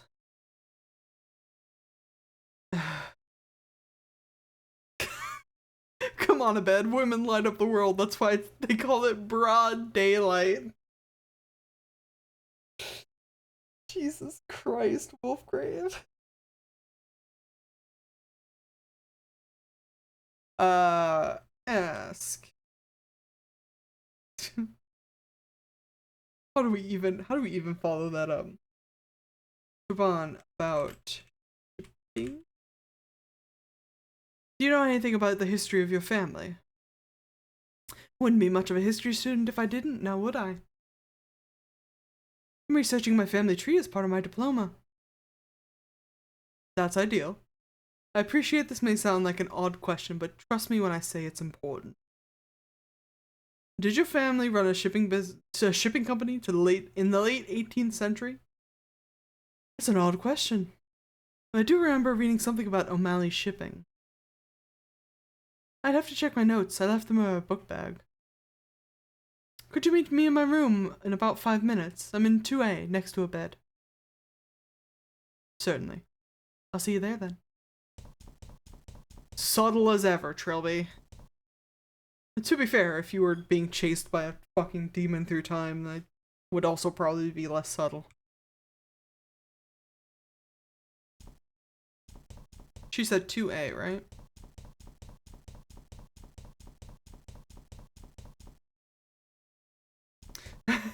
Next to a bed? I'd hope you were in a bed. Next to it would be way less comfortable. You're so right. Oh, the stairs, please. I'm gonna have to fucking run away from something that's gonna kill me. I'm gonna be so mad that the stairs did me in. 2A. Knock. Door's open. Sure. Come in, please, Terry. You have the papers? Must you always get right down to business? Come and sit down. Let's talk. I'd rather not. Siobhan, how are you feeling? We were a little worried about you. I have these moments of illness. What do you want to talk about? Your Devoe Manor. Oh. It kind of interests me. I was really into the media coverage of the incident at the time. This client of yours, the one who wants the figurine, what does he know about it? Oh, well, he has an interest in the occult, and there's some nonsense story going around about it. There's something about the idol being a vessel for an evil ghost. I wasn't really paying attention. Really? I don't remember hearing about that in any of the reports. No, you wouldn't have. It wasn't widely. Have you heard the story that Trilby was in the house? Oh no. Oh no. I could feel cold sweat drooling down my spine. Every fiber of my being was concentrating on not giving any outward signs of alarm as Siobhan spoke of my secret name with wide-eyed enthusiasm. Siobhan, you're not supposed to know about that. No one believes it, but Simone Taylor insisted it was true right up until, well, you know. She says he saved her from the house. I think that's a little far-fetched. That's exactly what a bed says. He says a ghost is one thing, but throwing Trilby into it makes it seem silly. Truth be told, I don't think a bed believes in Trilby any more than he does in ghosts. He's so grounded in reality. A sensible attitude. Have you always been an antique dealer? Oh no, Siobhan, please. I came here to talk about... Let me put that another way. Have you ever been an antique dealer? I knew it! That outfit, the hat, Terry Railby, you're him! You were in Defoe Manor, and now you've come here to finish off the ghost! Siobhan, I always knew there was something else in this world, that there was something better, more glamorous, just below the surface. That's not the way that I would put it. Will you take me with you? Listen to me. There's nothing glamorous about what I do. I live in shadows that threaten to consume me every single day. And if you pursue this any further, you're going to walk straight into one. What? What are you talking about? There's something extremely dangerous in the hotel. I don't know what it is, but... No, God. No. Oh, Trilby, you tripped on the hole in the floor. Sir, please don't. Kick. Man. Yike. Oh, that wasn't the man. Oh, Siobhan. Oh, poor Siobhan. That is in fact what she gets for prying into my private life. Also, all the 287s on the wall.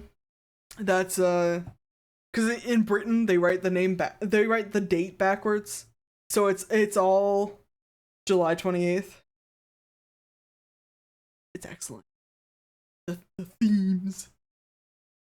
Siobhan was out cold but uninjured. She would probably be safe in her bed while I continued my investigation. God, I hope so. Look room. The standard hotel room equipped with a bed, sofa, and television. She said her stuff's in her bag. Should we look? Consider myself lucky that I was not as skilled in unarmed combat as I thought. You know what? So right. A look backpack. Perfectly ordinary student's backpack for carrying books and personal possessions. Open backpack. Because that's how this game is. Under the circumstances, Siobhan probably wouldn't mind. There were a few textbooks, a half-empty water bottle, and a large folder marked O'Malley family history. This, I decided, was my quarry. I flipped through the pages until I reached the information relevant to the 18th century and read my discoveries out loud. Why? The Liverpool-based O'Malley Shipping Company ran for 3 generations of the family in the mid to late 18th century until the loss of one of their clippers drove the company to bankruptcy. Okay. The owner at the time, Jacob O'Malley, placed the blame somewhat irrationally on a shipping crate, which family legend alleged to be haunted, and that had been on the ship at the time. Get fucked, O'Malley. Truly. There are numerous tales of bizarre events surrounding the crate, and the story of the crate's origin is no less mysterious. It goes that a strange young man came to a carpenter's at the Liverpool dockyards with a very expensive-looking harpsichord, which he insisted be smashed up and the wood be used for whatever purpose the carpenter desired. Harpsichord, huh? He refused to leave until the instrument had been utterly broken into its component parts in front of his eyes, and the wood sent to be made into crates for O'Malley shipping. That's just, you don't trust a request like that. When pressed for his name, the man identified himself as one Jack Verhorn. Oh lord. In the rooms of Jack Verhorn, July 28th, AD 1778. We're going further backwards in time. So what trifle have you been wasting your father's money on now, Jack? What does it look like? It looks like a virginal. Oh, a harpsichord actually, in the Flemish style. Quite old, quite expensive. Well, I suppose I should be grateful that something is distracting you from the occult for once. I fear you may be speaking too soon, my friend. Oh God, I should have known. You and your silly obsession. So what devilry inhabits this magnificent instrument? The instrument as a whole is for the most part untainted by the ethereal realm. But its keys are what spark my interest. Unusually, they have been carved from centuries-old English oak. And that's the interesting part? I will not be disheartened by that sharp tongue of yours. The wood has gone through many incarnations before being incorporated into this device. Items of furniture, building material. In fact, just over 200 years ago, it was part of a wall. A wall of a certain inn on a well-traveled road in Wales. The unicorn? I'm so pleased you remember. I could hardly forget it, the way you have been obsessing quite heartily over it of late. Your correspondence persists in filling your head with rubbish about ghosts and demons. I count myself very lucky to have tracked down even a small piece of that hostelry. I know I've already told you some of the wonderful stories attached to it.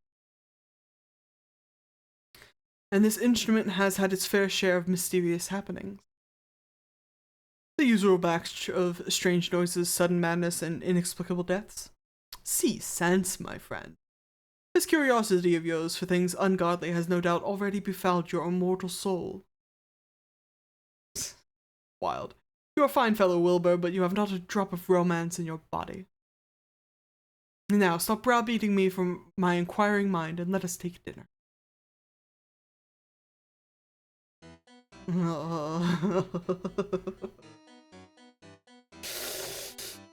That night, Jack was stirred from his bed by the sound of music emanating from his new instrument. His first thought was anger, mostly because the harpsichord was an antique and never intended to be played. But then he listened to the haunting, melancholy tune and felt his stomach roll inexplicably with fear. Who's down there? Wilbur, is that you? Ignore me. I'm unplugging my mouse. So this man already knows of the terrible shit that has happened with this weird oak wood, and he willingly brings it into his house, and he thinks he's just gonna get away with that? Sure.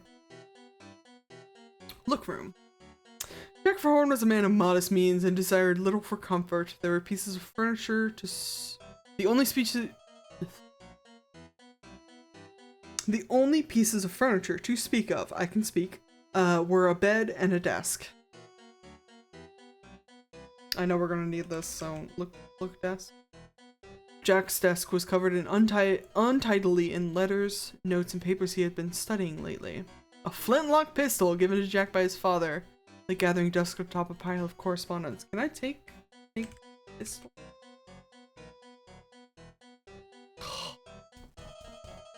Take pistol. Jack took the gun with him to confront the intruder. With your fucking Ebenezer Scrooge ass, like, nightgown and candle. Take piss. Take piss.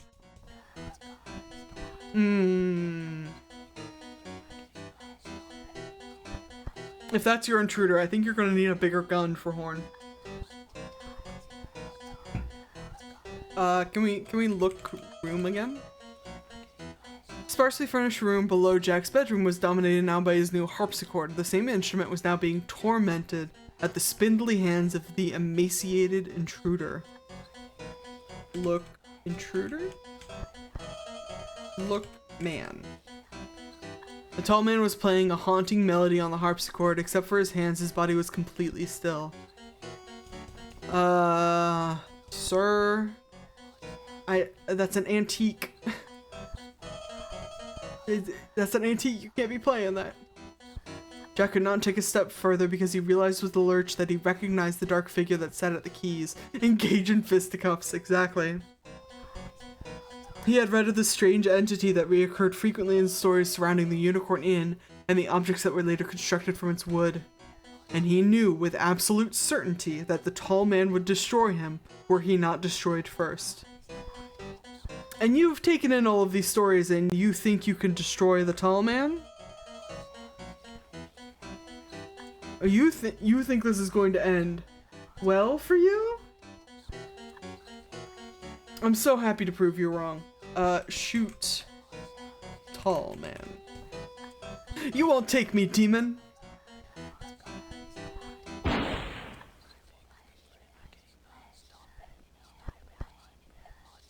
Wilbur? Oh no, no. Oh god, no! But I could have sworn. You. I know you. You have... Oh god. Please forgive me, your majesty, for my transgressions. I'm a worthless, craven fool, not worth a second of your precious time. I beg you, spare me. I will redeem myself for my offense. I will be yours forever, my body, mind, and soul. Making deals with the demons, huh? Thank you, my lord. Thank you. Identified himself as one Jack Forhorn. Hey, Siobhan? This may well have been the same Jack Forhorn that went on to form a bizarre religious cult. A depraved group of paganist worshippers who were spoken of with much derision by conventional society. With my latest flashback, my knowledge of the history of the cursed wood gained another step. Before the crate, it had been a harpsichord, and sometime before the harpsichord, it had been part of some kind of hostelry in Wales. I keep wanting to call it hostelry. Hostelry. An inn called the Unicorn. Why did that ring a bell somewhere in my recent memory? I'd definitely seen something at the Clanbrowne Hotel that was linked to the place, but where? Siobhan? Not only is she gone, we also, as Wolfgrave has so correctly identified, I have an evil piece of paper to read. Paper. Victim 3. Forhorn. Oh. I skipped part of it. No. Give me 3 seconds. Give me 3 seconds.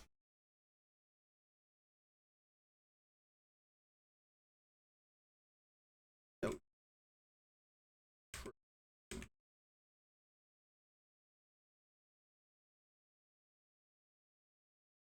I'm so mad that I skipped the fucking...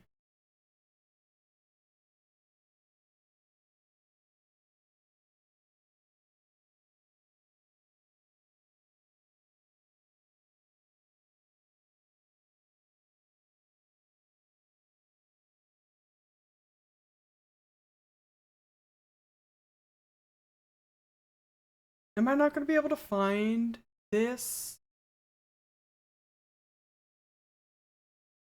The note? I skipped the first part of the note. No.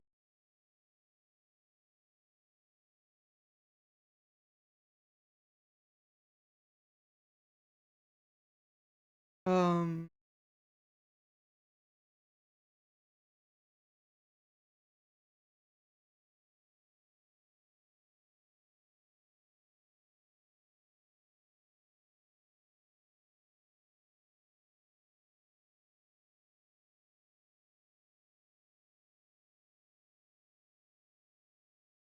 Countdown. They've gotta have all of this shit somewhere, right?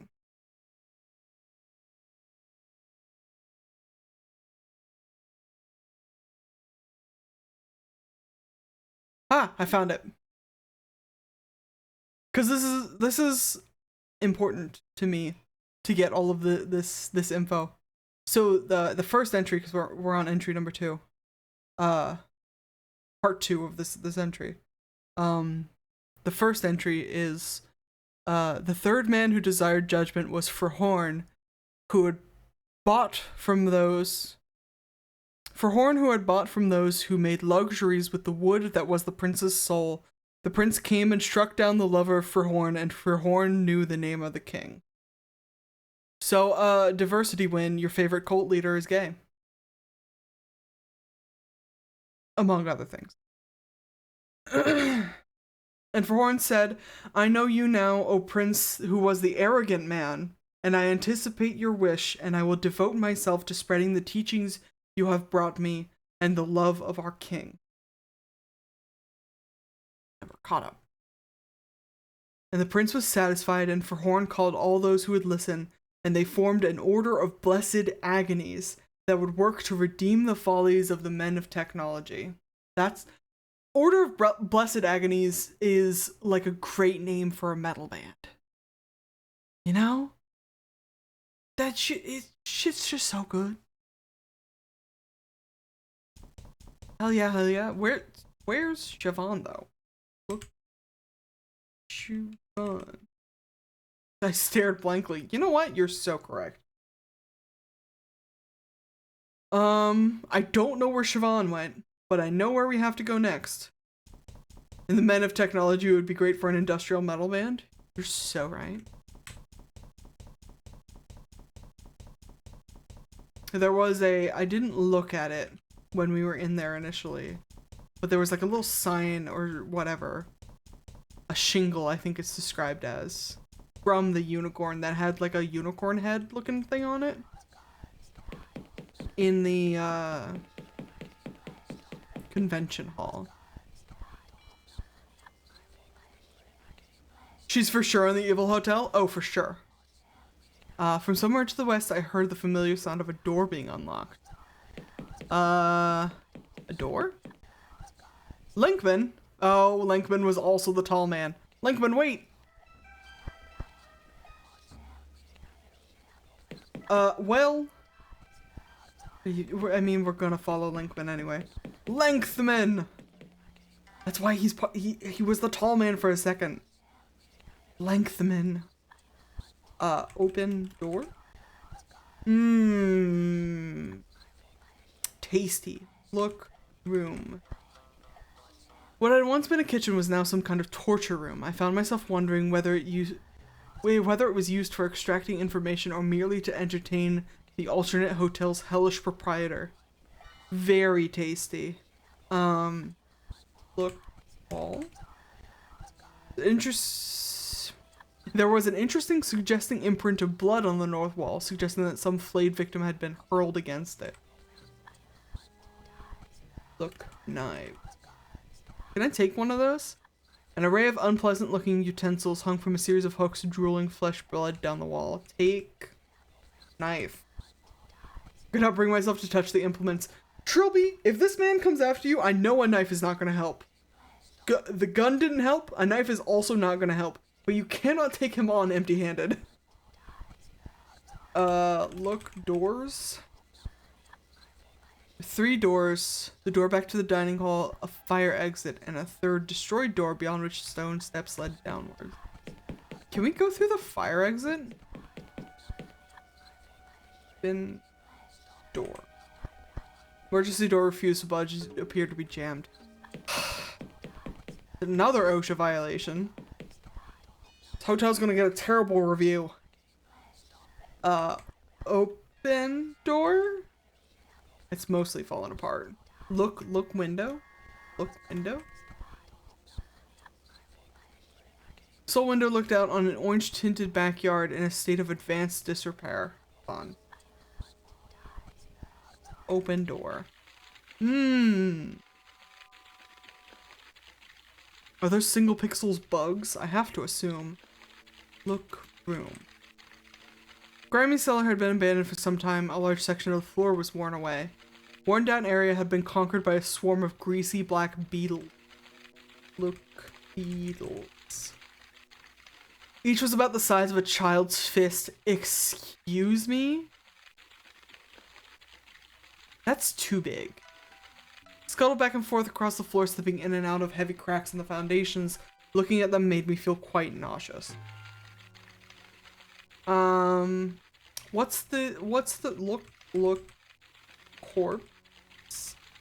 Do not eat beetles, please. At least two individuals had met with sticky ends down here. One of them had been almost completely picked clean by the beetles. The other I noticed was heavily decayed, except for its hand, which was fresh and pink. I wonder if this hand had something to do with the puddle of water it was lying in. It's the hand we saw in the box. Exactly. So we need to be down here for very specific reasons. I am gonna save before we potentially fuck this up. We need the water, but why we need the water has not been explained yet because I have not yet tried to take pill. Took another pill and waited for the anxiety to lift, but it did not. To my unending concern, I realized that the decay of the alternate hotel has spread either to me or the pills and they no longer worked. I had to find a way to restore their effect, or at least another method of calming myself. We do have the coke. Again, do not remember what the coke's for. We'll figure it out, but for now, we need to use... remember that meat we have in our pocket? On beetles.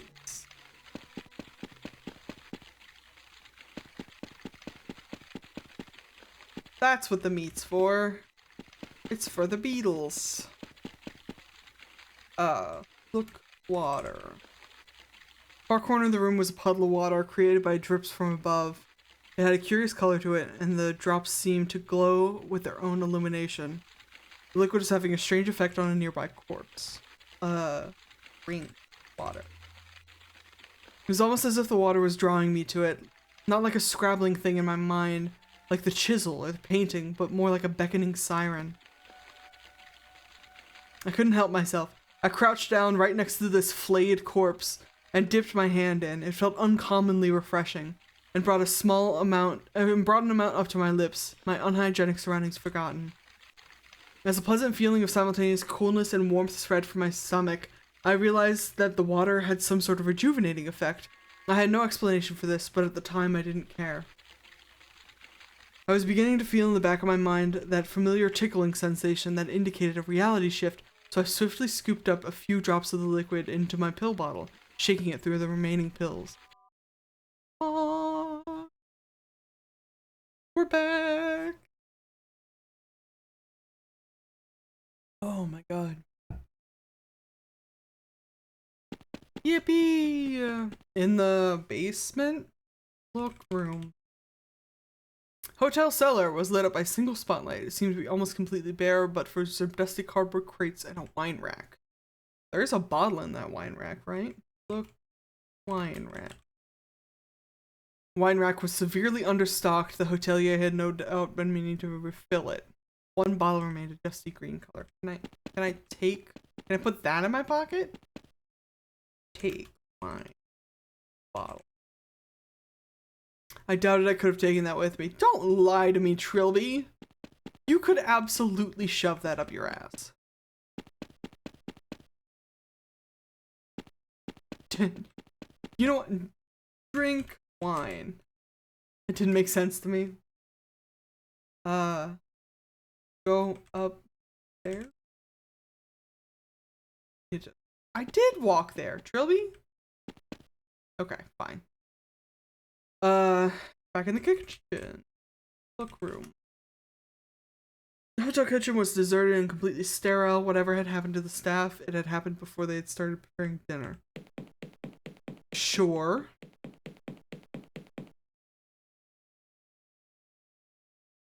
Well, unfortunately, now we have to get back into this room over here with all the stuff in it. And I think it might still be locked. Oh no. Oh, Terry, it's you. Have you seen Siobhan? I was about to ask you that. What did you do to the girl? I hope you don't intend to seduce her away from my service. No, Abed, I need you to understand. You and I and Siobhan are all in critical danger. There is something evil in this hotel, and it's closing in fast. Mr. Railby, I have been over this hotel several times. Apart from us, there's absolutely nothing here. Please keep your fairy stories in the playroom where they belong. Show me where the playroom is, and I might. And why are you just staring at me? Sir? With those glasses of yours? I donkey kicked her right in the jug, sorry. Ask a bed about unicorn. Do you know anything about an inn called the Unicorn? Ah, you noticed my shingle. It's like right between us. I picked it up at as a curiosity at an antique fair some years ago. Dates all the way back to the Elizabethan period, from what I understand. But I just can't find a buyer for the damn thing. Don't suppose you have any clients who might go for it? Possibly. Do I have your permission to examine it? Of course. I may have to touch it to assess the texture. By all means do so. As long as you're not going to test its strength over your knee or anything. No, sir, I would never. I would never, do anything like look shingle. An ancient shingle from an establishment called the Unicorn was leaning against one of the tables. Break shingle. Could this have been the same unicorn mentioned by Jack for Horn? The buzzing in my ears that manifested as I inspected the shingle indicated so. Break shingle. Prefer to leave violence for the last resort. You know what? Fair. Trilby's a coward. He would never. Touch shingle. I think that was my chair. For a second, so clearly in my left ear heard a doorknob. And I know it wasn't in the game. That was so weird. Shingle's design was a simple one of a unicorn's head and half profile painted with average ability on a dark oak backing. As I pressed my fingertips to it, however, the design seemed to extrude from its backing like a hologram and seemed to draw closer until my vision was filled with wood grain and mediocre brushstrokes. I could vaguely detect the professor speaking to me on the very edge of hearing, but by the time I realized it, I was already gone. Somewhere in Wales, July 28th, AD 1581. Ooh.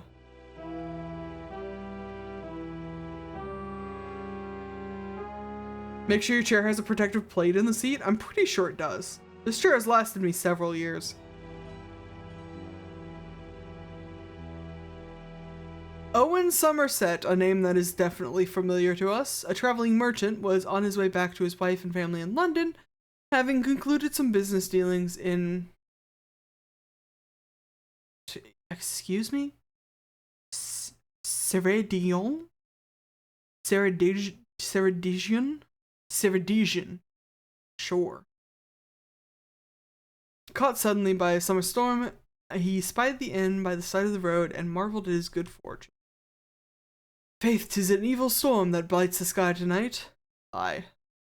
I must have the Almighty on my side to find myself so close to an inn as it broke out.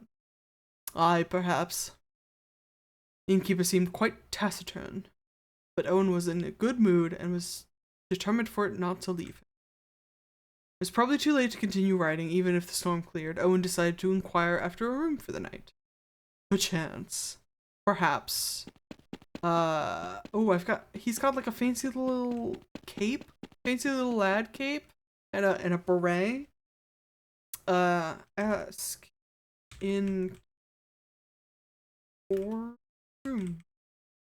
Good evening, sir. Would it be possible to secure a bed for the night? Be a wiser man than I. Go from this place and never return. What? There's a curse upon this inn. I will not have an innocent doomed to the same fate as I. But like, I got nowhere to go, dude. Ask in keeper. Kill innkeeper about purse. I have plenty of gold to pay for my board. The devil cannot be bought off, my friend. What devil? What is the nature of this curse? This inn was built by my father 20 years ago. From the wood of a fallen oak he stumbled upon on an island north of here. He noticed human bones scattered around, but did not heed them, just like a white man. This inn has been a curse on our bloodline ever since. Madness and death claims those who stay here. This time last year it claimed my father. Soon I am certain it shall claim me. Why are you still here, then? What are we doing here? I, as a white man, would also disregard the bones. Wolfgrave, please! You can't disregard the bones! Leave. That might have made sense in another time and place, but not then. Open door. Owen had no intention of leaving the inn until the storm had cleared. God damn it. Ask innkeeper for room. So why do you remain? I do not believe in fleeing from the stakes of the past. If the Almighty wills that my family must pay for our errors, then this I accept. But I would not see another suffer for our sins. Leave now, before the shadows take you. I disregard bones all the time, it's fine, nothing bad ever happened to me or my cursed family. Wolfgrave, please.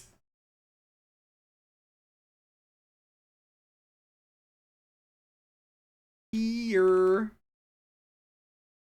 Or room. Sir, I have little patience with tables. And even less for riding after sundown in the middle of a downpour. Lend me a room, and I shall take the responsibility for my own well-being. You will insist? Not only will I insist, but I will pay whatever price you ask. Go then, take the upstairs room. And if you remain by the morn, you shall pay nothing at all. Sure. Okay. Indoor? Oh, cool. Look room? Guest room of the unicorn was a little bare, but quite functional. 2 beds and a dresser were the only furniture, and a set of stairs that were the only exit. Go to bed. Owen lay himself down, intending only to test the bed's softness, but in his exhaustion he quickly succumbed to sleep. I'm currently disregarding my own bones. They ache and I do nothing about it. You know what? That's so real. But, however, Wolfgrave, you are cursed by your own bones. That is why they ache. In the early hours of the morning, something jolted Owen from his slumber. Piercing sound? No. A piercing smell. Look floor? What's happening over there? In the corner, smoke appeared to be rising from the floor. God. Take sheet. You might have to cover it. Hello? Mr. Innkeeper? Yeah, Mr. Innkeeper, your inn is on fire. Mr. Innkeeper? Where'd he go? Use sheet on fire. Okay. What in God's name? Oh God. It's him, the innkeeper. What kind of... Who could have... Oh... Poor guy. Just got utterly fucking run through.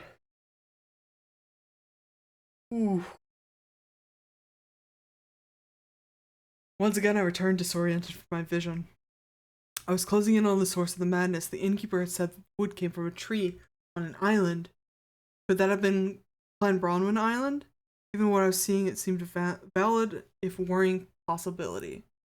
Besides that, it seemed that I had no other leads, so what would I do? I was determined not to let the trail end there.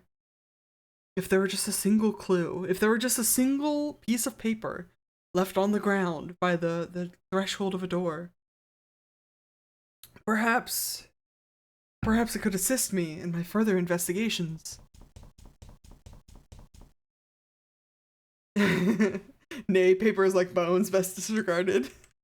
Too bad, I'm taking it anyways. Take paper. Paper. Trilby, I know you are following a trail. Go to the roof if you wish to proceed. Lankman. Lankman, how do you know that I'm following a trail? Aren't we supposed to be doing separate things here? Victim 2, the innkeeper. The second man who desired judgment was the innkeeper who had bought the wood of the tree and built from it his house. The prince came to him and his guest, and he struck the innkeeper down, and the innkeeper knew the name of the king. And the prince turned to the innkeeper's guest, and he said, "You I shall not let live, for once before I have made this warning, and still my soul aches with what is done to the wood that is my soul, and I will spare no man who injures me in this way." And the innkeeper's guest knew the name of the king. Uh-huh. He knew something. It didn't look like they had any conversation, though. It looked like the tall man just up and stabbed him. Can we... Let me just say, this may be some creative retelling here by Mr. Verhorn.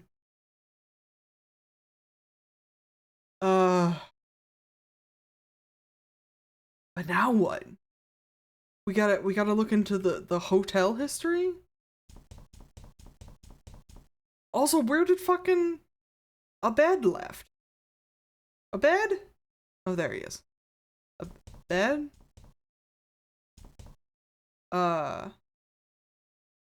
Look, Abed? Abed sat at the bar somewhat the worse for drink. Oh no.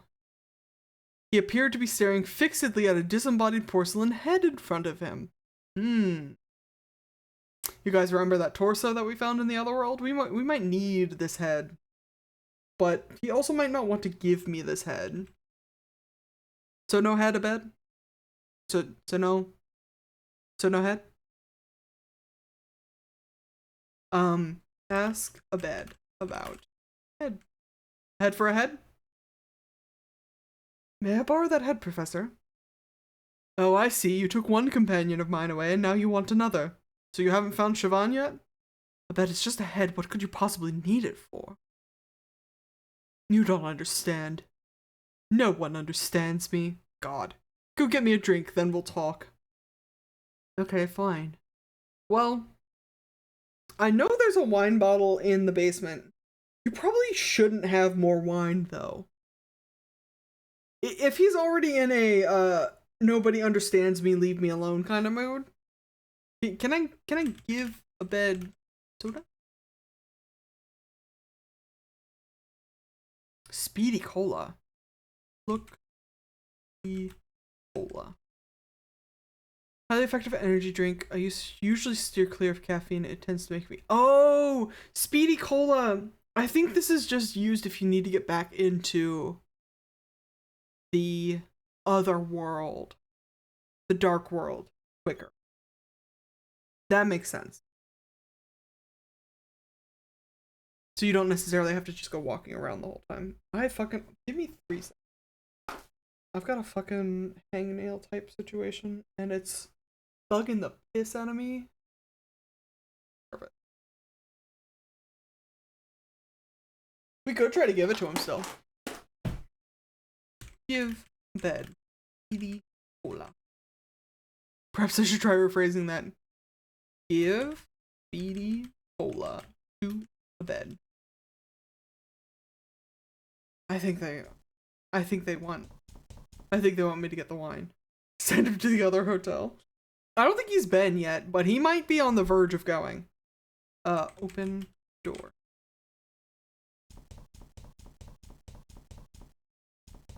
We're starting to slip into the part of the game that I remember less. I didn't finish my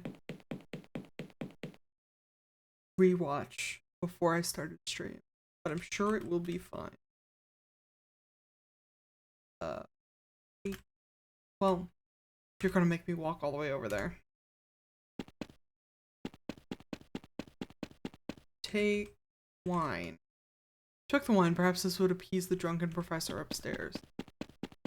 Perhaps. perhaps? Open door. Perchance.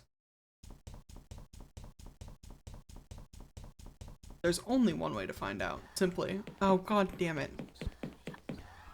I don't want to be here, dude. I'm pretty sure.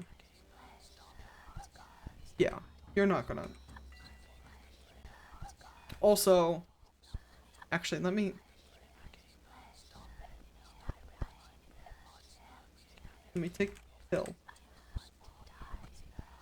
Open door. Professor? Where's he gone now? Where'd he go? He wasn't in the dark room. I need to save. I don't know how in danger we are. I don't want to go toe to toe with tall, dark, and handsome though. Where'd he go? A bed. He's not back in here. I could take him. I mean, look. I could take him. Oh, that's a leg. Look counter. Porcelain leg. Take leg, please. That's one of the things that we need.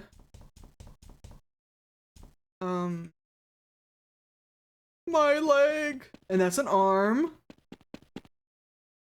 Look around. Look floor. Pleasant summer afternoon with only a few clouds to add to the picturesque feel of the clear blue sky. The beige frontage of the Clanbronwyn Hotel was to the north. The porcelain arm laid out on the path in front of the main entrance. Take arm.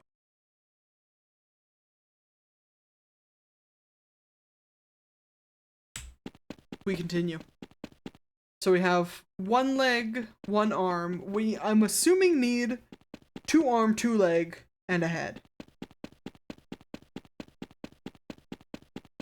Because the mannequin didn't have any of those. 1 arm, 1 leg, glass bones, paper skin, exactly. Which means we gotta find the fucking professor. I picked the wrong point to stop watching, dude.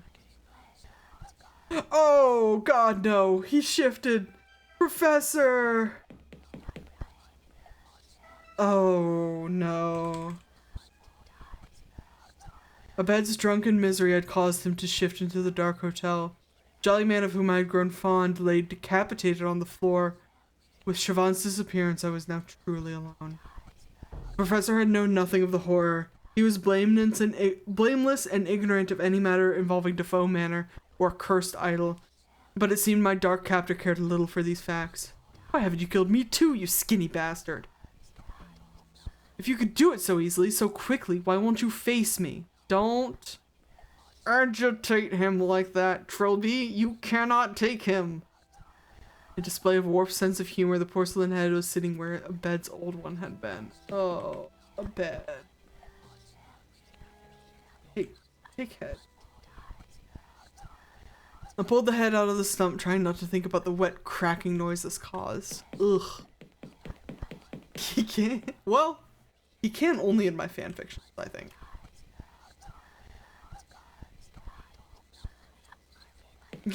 Give the tall man a right fisting, he would. Good God.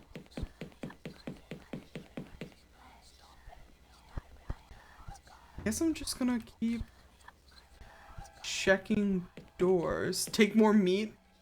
Can I take more meat? For the tall man? Hey, yeah. I've got more meat in my pocket. Cool. And I also still have the wine, so it's a win.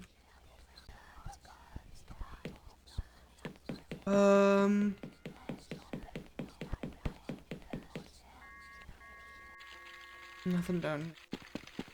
I don't know if there's any body parts in the dark world, actually. They might all be in the light world. Have yourself a little picnic. Absolutely. On that, let's take hill. And then we can continue to look around.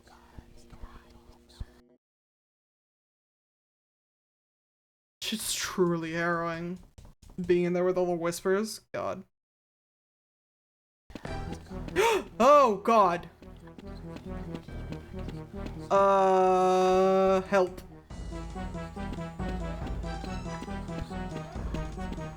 We're being pursued. Stop it. I didn't understand the word stop. Oh God.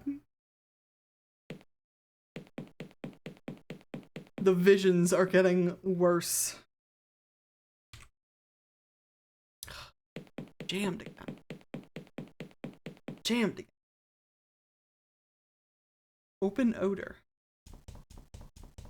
Ugh. I don't want to get fucking stabbed by John Defoe again. We got stabbed by him plenty at the end of the last game.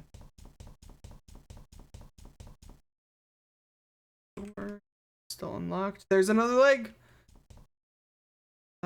Look, shelf. Single shelf is the home of a large number of dust-covered binders and papers. Also a porcelain leg. Take leg. Took the leg. We are in need of one left arm, it looks like. In our room, maybe? Open door. I'm assuming somewhere in here. While we're taking the stairs again, it's important to note that the creator of these games petitioned the guy who made the engine to make the going up and down animation, or the going up and down speed in the game engine to be slower than the going side to side animation, the going left to right animation, for this specific purpose, and it is why these sections take so long. Oh. Take pills. I know this is a bed's room. I kind of want to check around here. Maybe it's in the armory. You think a hotel this small has an armory? It's a good joke, a great joke. However,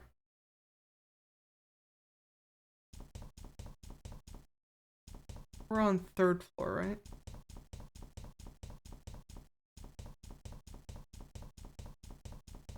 There is, by the way, an actual like door up here, but it is locked and not in a way that we can pick it.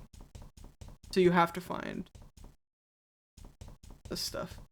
Maybe it's in the armoire. Now that's an idea. Look, door. Door is the only exit besides the staircases. Open. Door is either stuck or locked. Yeah. Can't do it. Not today.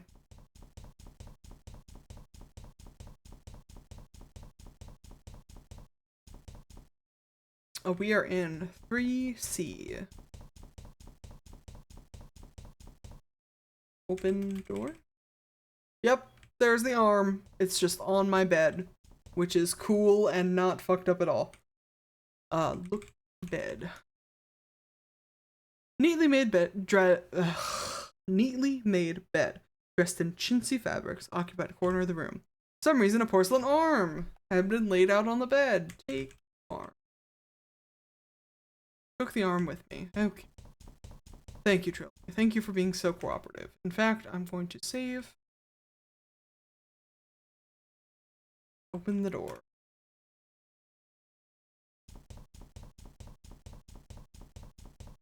Bum, bum, bum, bum, bum, bum, bum.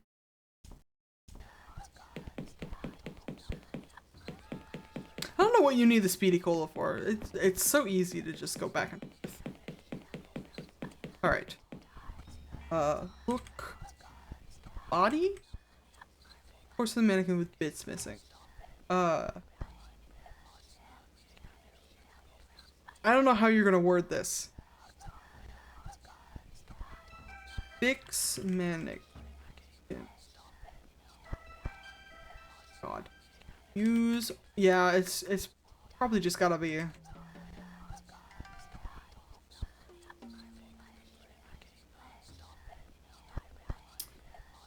Use arm on torso. Attach arm to torso. Attach arm to torso. Use left arm on. Is that how they spell it? Mannequin. Mannequin. Look. Body.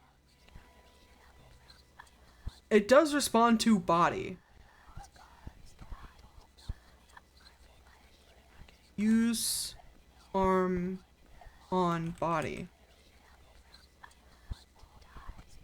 My brother in Christ. This is the worst part of these games. Attach. No. Use head on body. Nope. We're gonna start with the head, I think, because that's more specific. Porcelain.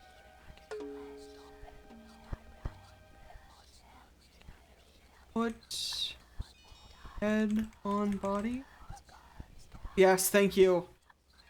You gotta put things, sure.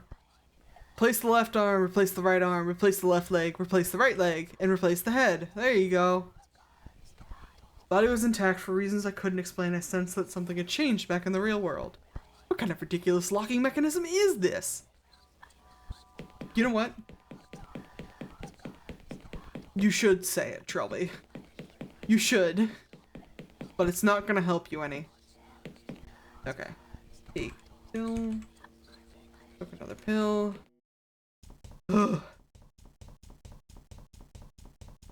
I'm gonna save before we walk out this door because it's probably going to be rough. Okay.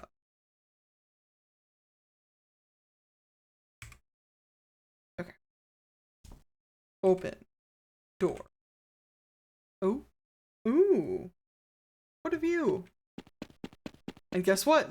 There's another paper. Look.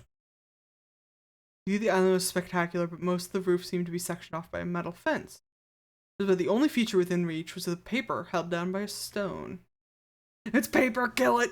Kill paper. Personally, violence for last resort.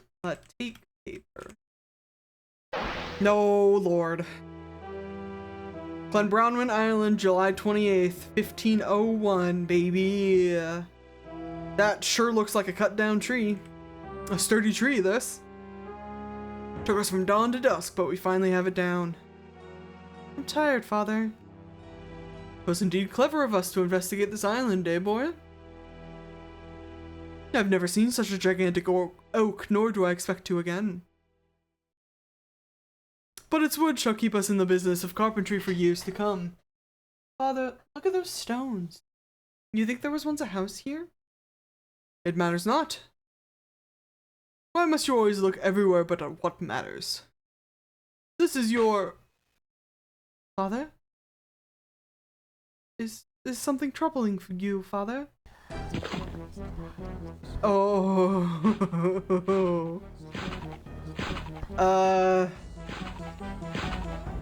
Boyle? What did Boyle do next?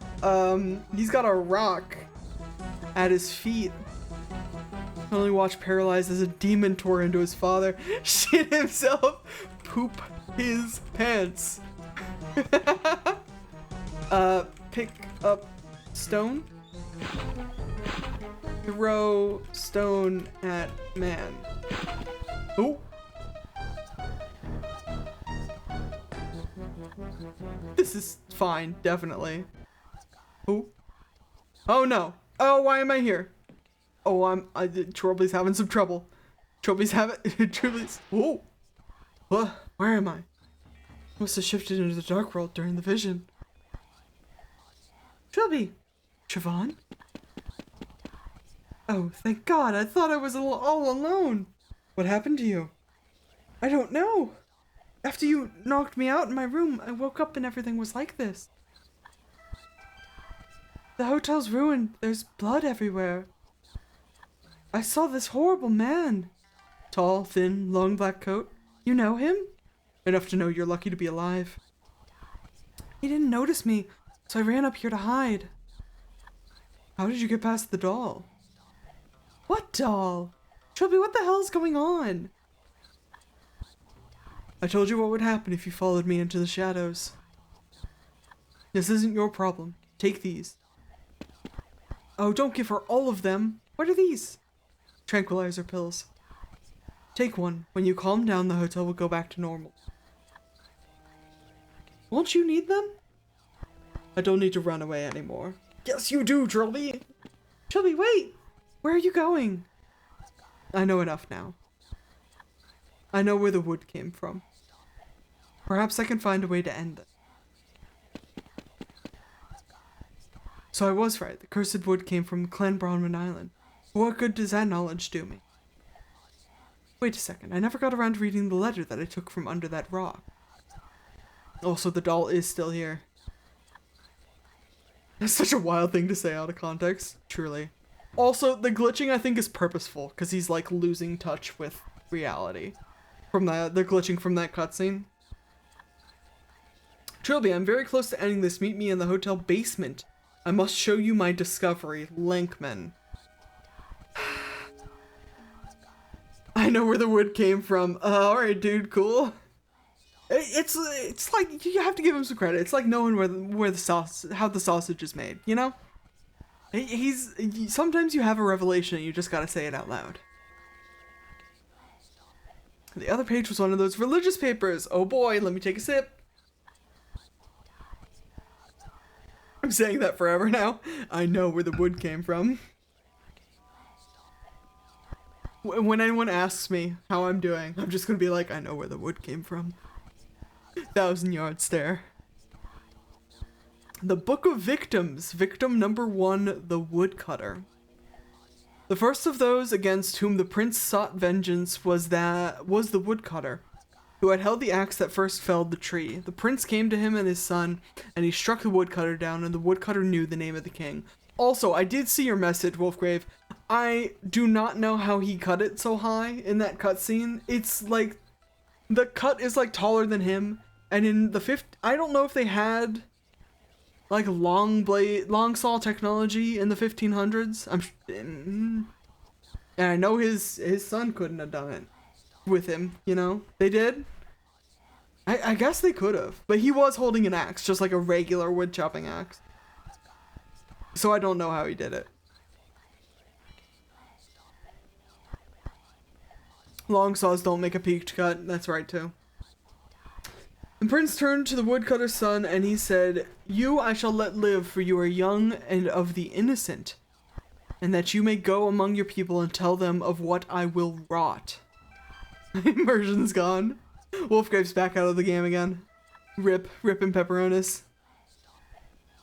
And the woodcutter's son fled and told all of what he had seen, but the men of technology are arrogant, and his words were unheeded. I'm sure.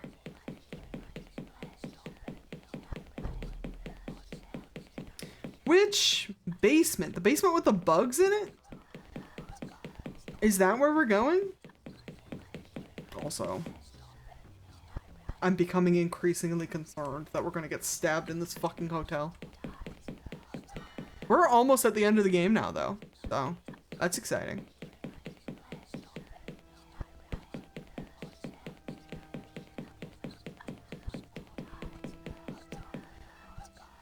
I knew this would take like a full 3 hours. I figured it would. It's a longer game.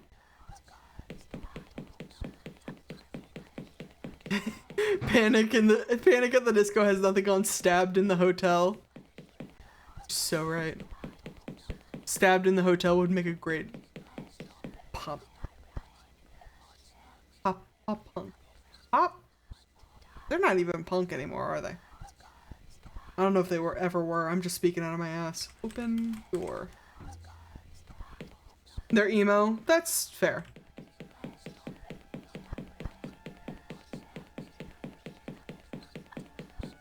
Open door? Oh! The bugs are gone. And there is a hole in the floor. Look, floor. Grimy cellar has been abandoned for some time. A large section of the floor is worn away.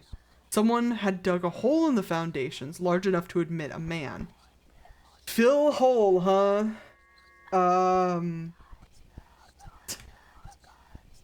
Yeah, I'm sure you didn't, Trilby. Enter hole. Yes! Oh no. Is that the trunk of the tree? The stump of the tree?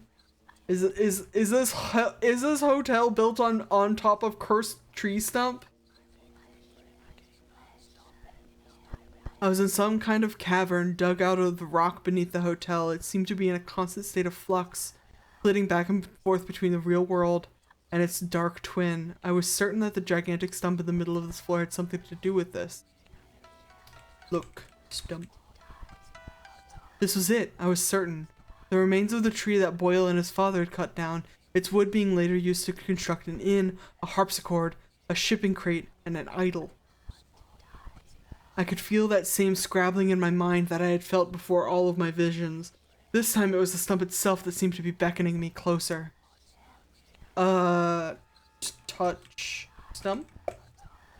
This seems ill-advised. Oh boy! Glenbrownwind Peninsula, July 28th, 55 BC. Good lord. Cabadath, a Celtic druid, awaits the return of his friend and colleague Galdon, who brings news of the invasion of Anglesey by the Roman Suetinus Paulinus Shore. Having fallen out of favor with his fellows for certain radical beliefs and activities, Cabadath lives in solitude in this remote forest clearing and prefers not to travel himself. Cabadath, Galdon, you bring news? The foreigners have landed. They could not be deterred by our sorcery. All is lost. Oh? Certain are you? So they are making their way across the land, eliminating resistance. Even you out here will be brought down within days. I'm sorry, Cabadath. And the great druids of Anglesey bow so easily to this brash foreign power. Do not hang your head yet, my friend. I've got a terrible solution. Perhaps the activities for which I was ostracized could yet spell an answer. What are you talking about? You know of my dealings with the ethereal realm. I know what you claim. That there exists some otherworldly territory populated by demons and creatures of magic? And that you, Cabadath, can somehow commune with these creatures? Come inside, I shall explain.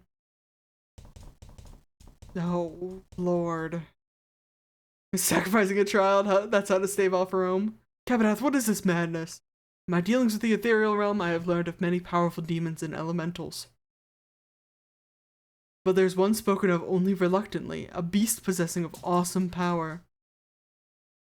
You plan to summon a demon? The most terrible of them all, who strikes fear into even the most unflappable creatures I have spoken with.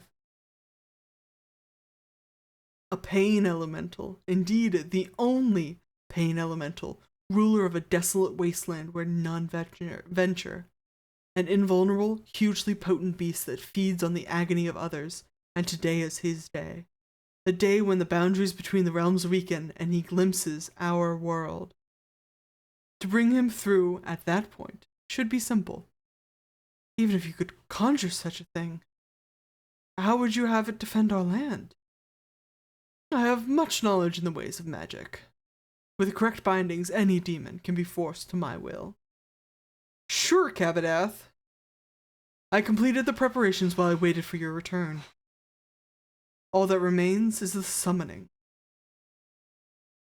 Cabadath, it pains me to see you build your hopes on such nonsense. Be silent and watch.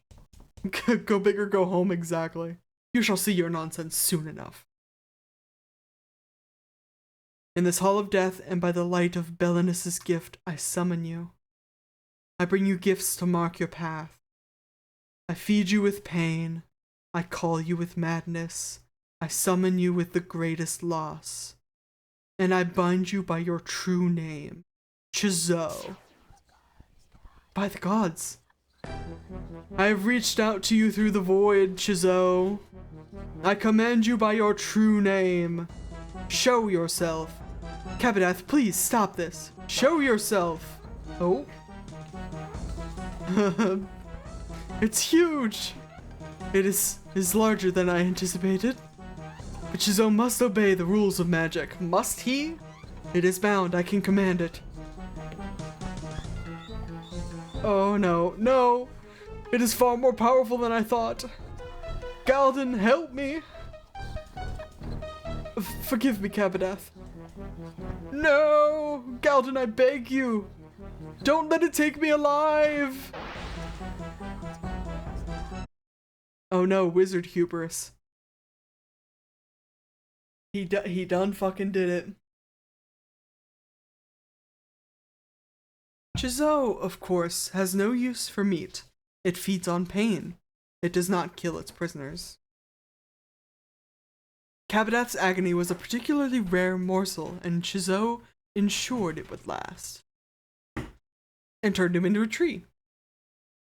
His soul was placed inside an oak sapling on the site of his old home to grant his body immortality.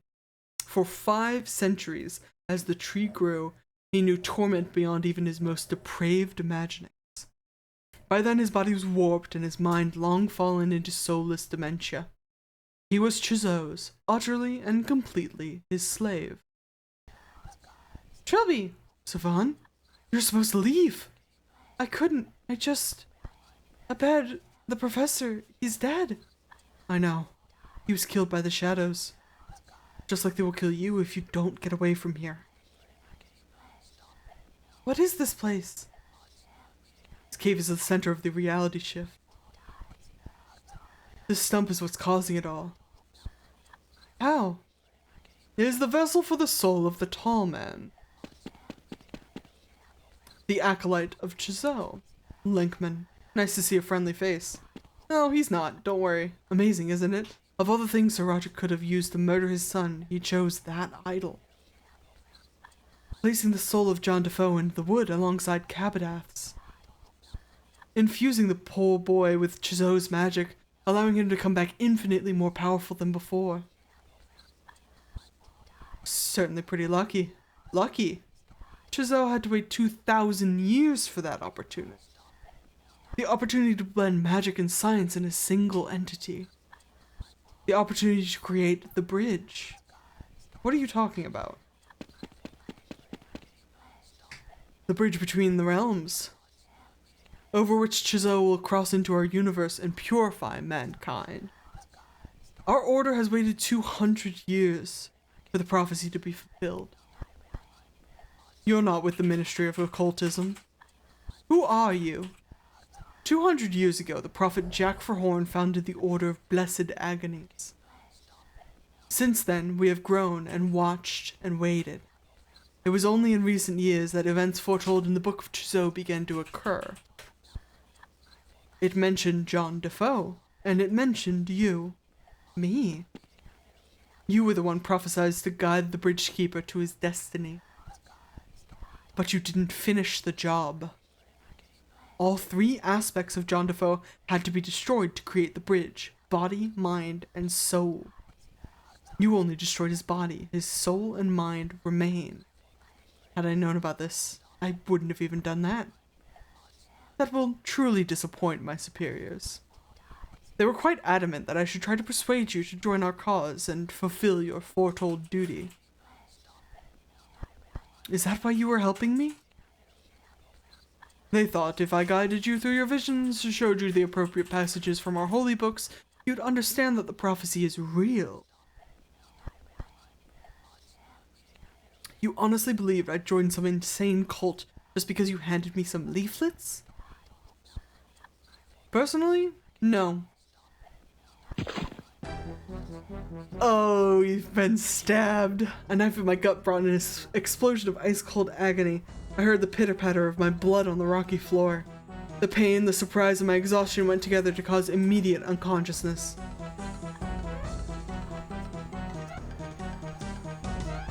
I awoke to find myself splayed upon the stump, blood still slowly leaking from my wound. In my injured state, I could barely move, my limbs refused to respond. I was as weak as a newborn. Lenkman? Oh good, you're awake. I was afraid you'd miss this. What are you doing? After your staggering ineptitude of Defoe Manor, the Order needed to nudge things along. We need a connection to Jizo to help administrate his coming. And today might be the only opportunity we have all year to summon the Tall Man. You're going to bring that thing into our world? For the standard ritual of Blessed Agonies, and an offering. After he takes your life, he will be grateful to us. And then he will guide us to our destiny. So why did you stab me? What if I'm already dead by the time he gets here? You won't be. Men like you, Trilby, die on their own terms. They don't weakly let their life slip away from one measly knife wound. Hush now. Kabadath is coming. I want to save. Oh, we are in so much trouble. I call thee, Kabadath, to the wood that is your soul. He's even got the idol. That's where the idol went. I call thee from the north. We can't even... From my position, I could only see a small portion of the wavering cavern. I could see the idol of John Defoe on the stump beside me, and my bloody waistcoat lying discarded in the corner. With my other senses, I could detect the presence of Siobhan and the redoubtable Linkman. Why is it always gotta be wiping mankind out? Why can't purifying mankind mean having a press conference where world hunger is destroyed and war is eradicated? Wolfgrave is right. If there's no people, there's no war and no hunger. But, I don't think that's what we want, really. Kick idle. My attempts to move only made things worse. I felt a stab of pain and something snapped behind my eyes, filling my vision with spots. I call thee from the east. What if... Look... Siobhan? I could not see Siobhan, but I could hear her trying to moan through a gag. Linkman did say men like Trilby only die on their own terms. What if we... Not yet, but I was pretty close. Link. I don't know how to spell Linkman. Kickman. I was losing blood steadily. My arms and legs were limp and unresponsive. I couldn't move.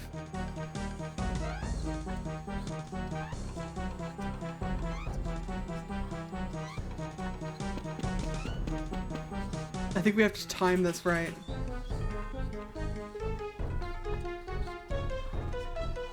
Pain was now replaced with an ice-cold numbness that was spreading fast. The room was swimming before my eyes. Piss yourself?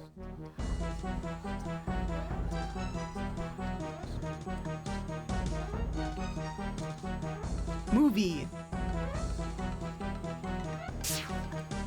Oh god. He's coming. Oh lord, he's coming.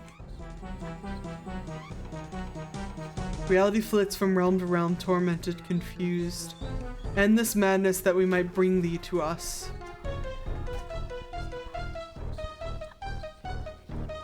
Becoming harder and harder to breathe. Air rattled in and out of my lungs like a buzzsaw.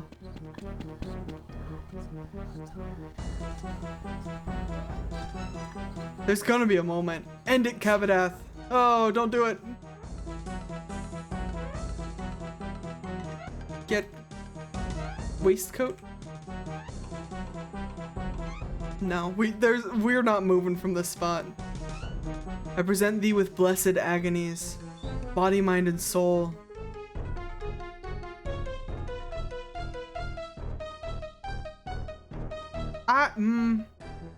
I don't think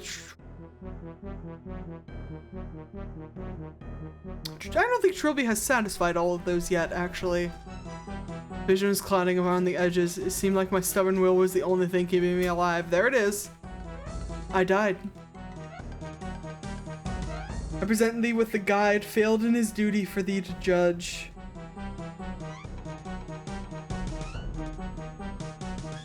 That's it, guys. Game over. As the game said in the beginning, we've died. Oh Lord, he's here.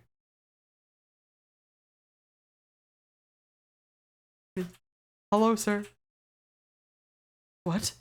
He's dead? No, that's not possible. Master? Master, please, no! No!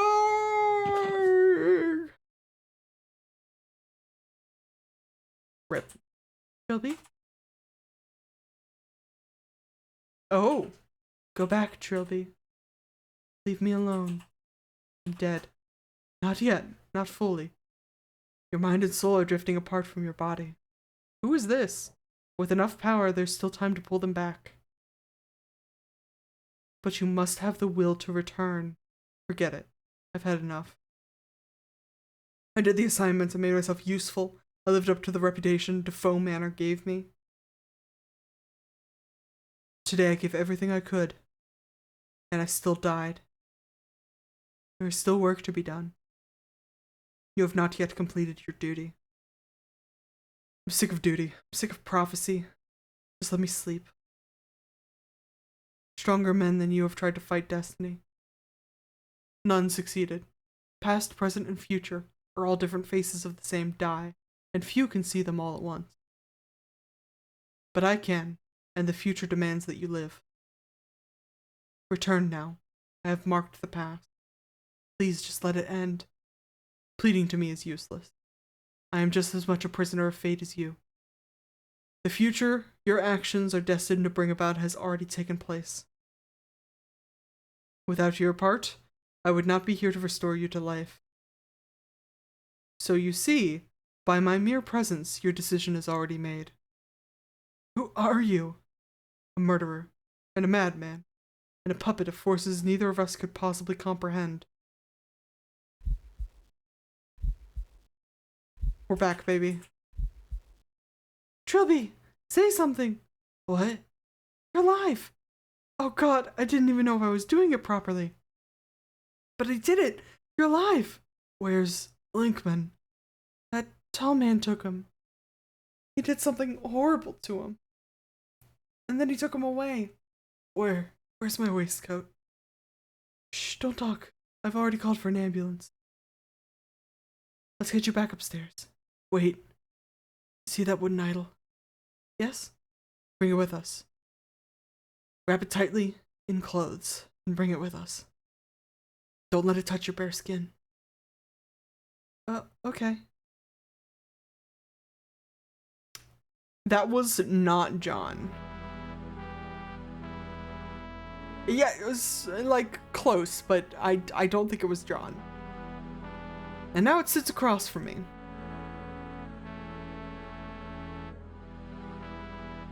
The reality shift had cleared up, and we were free to leave. An SCP cleanup crew arrived with the ambulance. No trace of a bed or the hotel staff was found. Officially, they've been classified as unexplained disappearances. Linkman and the tall man seem to have also vanished, which does not surprise me in the least. Siobhan signed the Official Secrets Act, and last I heard is staying with her parents to recuperate. Which just leaves me to write up my notes, with that idol that haunts my dreams gazing at me from across my desk. It is kind of in the foreground, that's spooky. I was dead. I can't pretend I wasn't. No amount of CPR could have brought me back from where I was. So who did it? The man in red? Who was he, if not an insane hallucination and brain death? Unimportant. I'm alive and that's all that matters.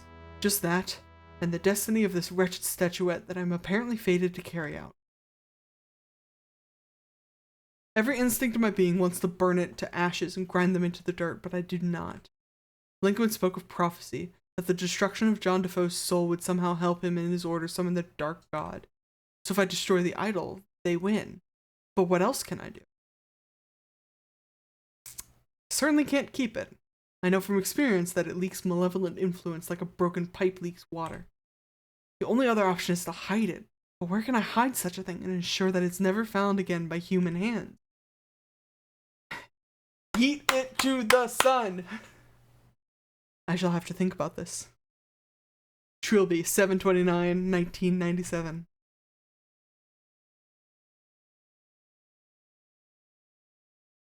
The fulfillment of the prophecy continues, baby.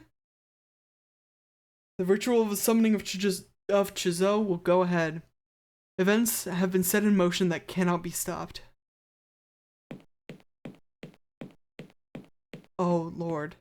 He's got my waistcoat. We have the blood of the guide. He's got my waistcoat! Now we must wait, and prepare. I'm gonna be part of some cult shit, dude. We're already part of that cult shit. Oh god, can I read all this? At this time, there came a man from the land of technology, and though his wisdom is great, power advanced, he had the will— Nope, I cannot read this. I cannot read this. But this is the story of Kabadath, essentially. I demand you to cross the border between our lands and make things right, for my power is great, and I have it in my power to control one even as great as you. And the king, Chizo, went, no you didn't. No you don't.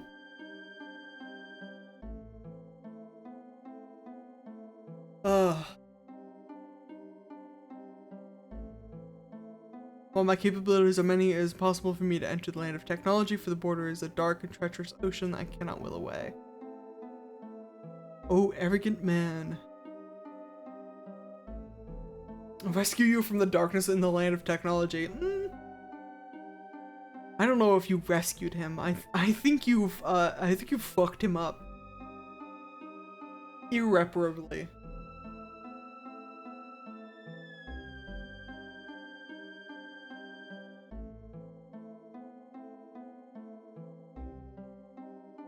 Oh, is that Linkman? It's cool full art.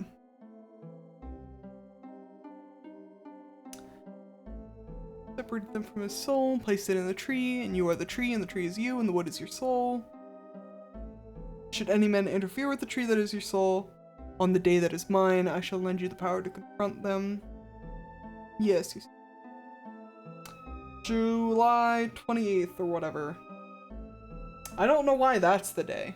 It's not Yahtzee's birthday. I guess he just chose it arbitrarily. It's not Yahtzee's birthday, and it's not, like...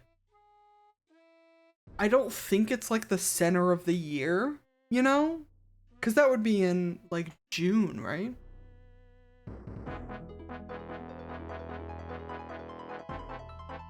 But I don't know. It's a good one. I still love... This game's still probably my favorite of the four. Just the drama, the self-contained drama is very good, but also the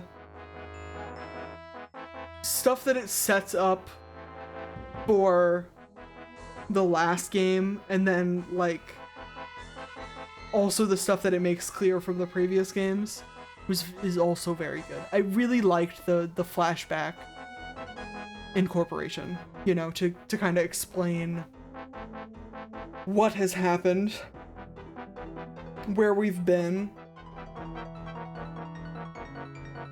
There are 156 days after that date.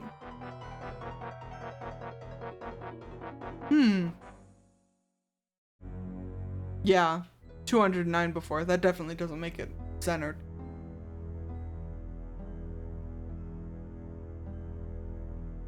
I don't know, maybe he just picked an arbitrary date. I've done that before. Good game though. Good playthrough. I'm glad we're keeping moving on this. I do apologize, you know, we missed stream yesterday because I was busy. But I feel I've more than made up for it today with both of the playthroughs, both full game playthroughs. You have picked April 26th. Not too hot, not too cold, you just need a light jacket. I do understand that reference. Thank you, Wolfgrave.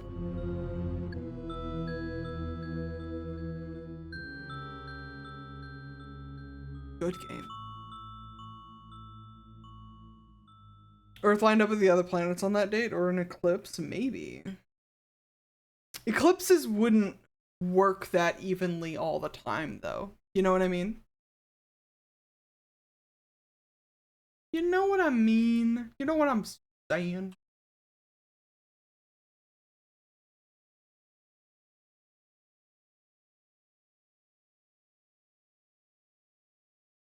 Oof. Either way, friends, it is nearly my bedtime, so I'm going to let you go for the evening. Thank you guys so much for hanging out with me. Make sure you come back tomorrow, 5 p.m. Eastern. We're going to be playing the final game of the Chazone Mythos franchise. We're going to be running 6 Days of Sacrifice. Everything's going to be coming together. Excited. Excited about it. I'm ready. Hell yeah, brother. Hell fucking yes. Until then, could be it for me. I hope you all enjoy your evening. Have a wonderful day tomorrow, and I'll see you at 5.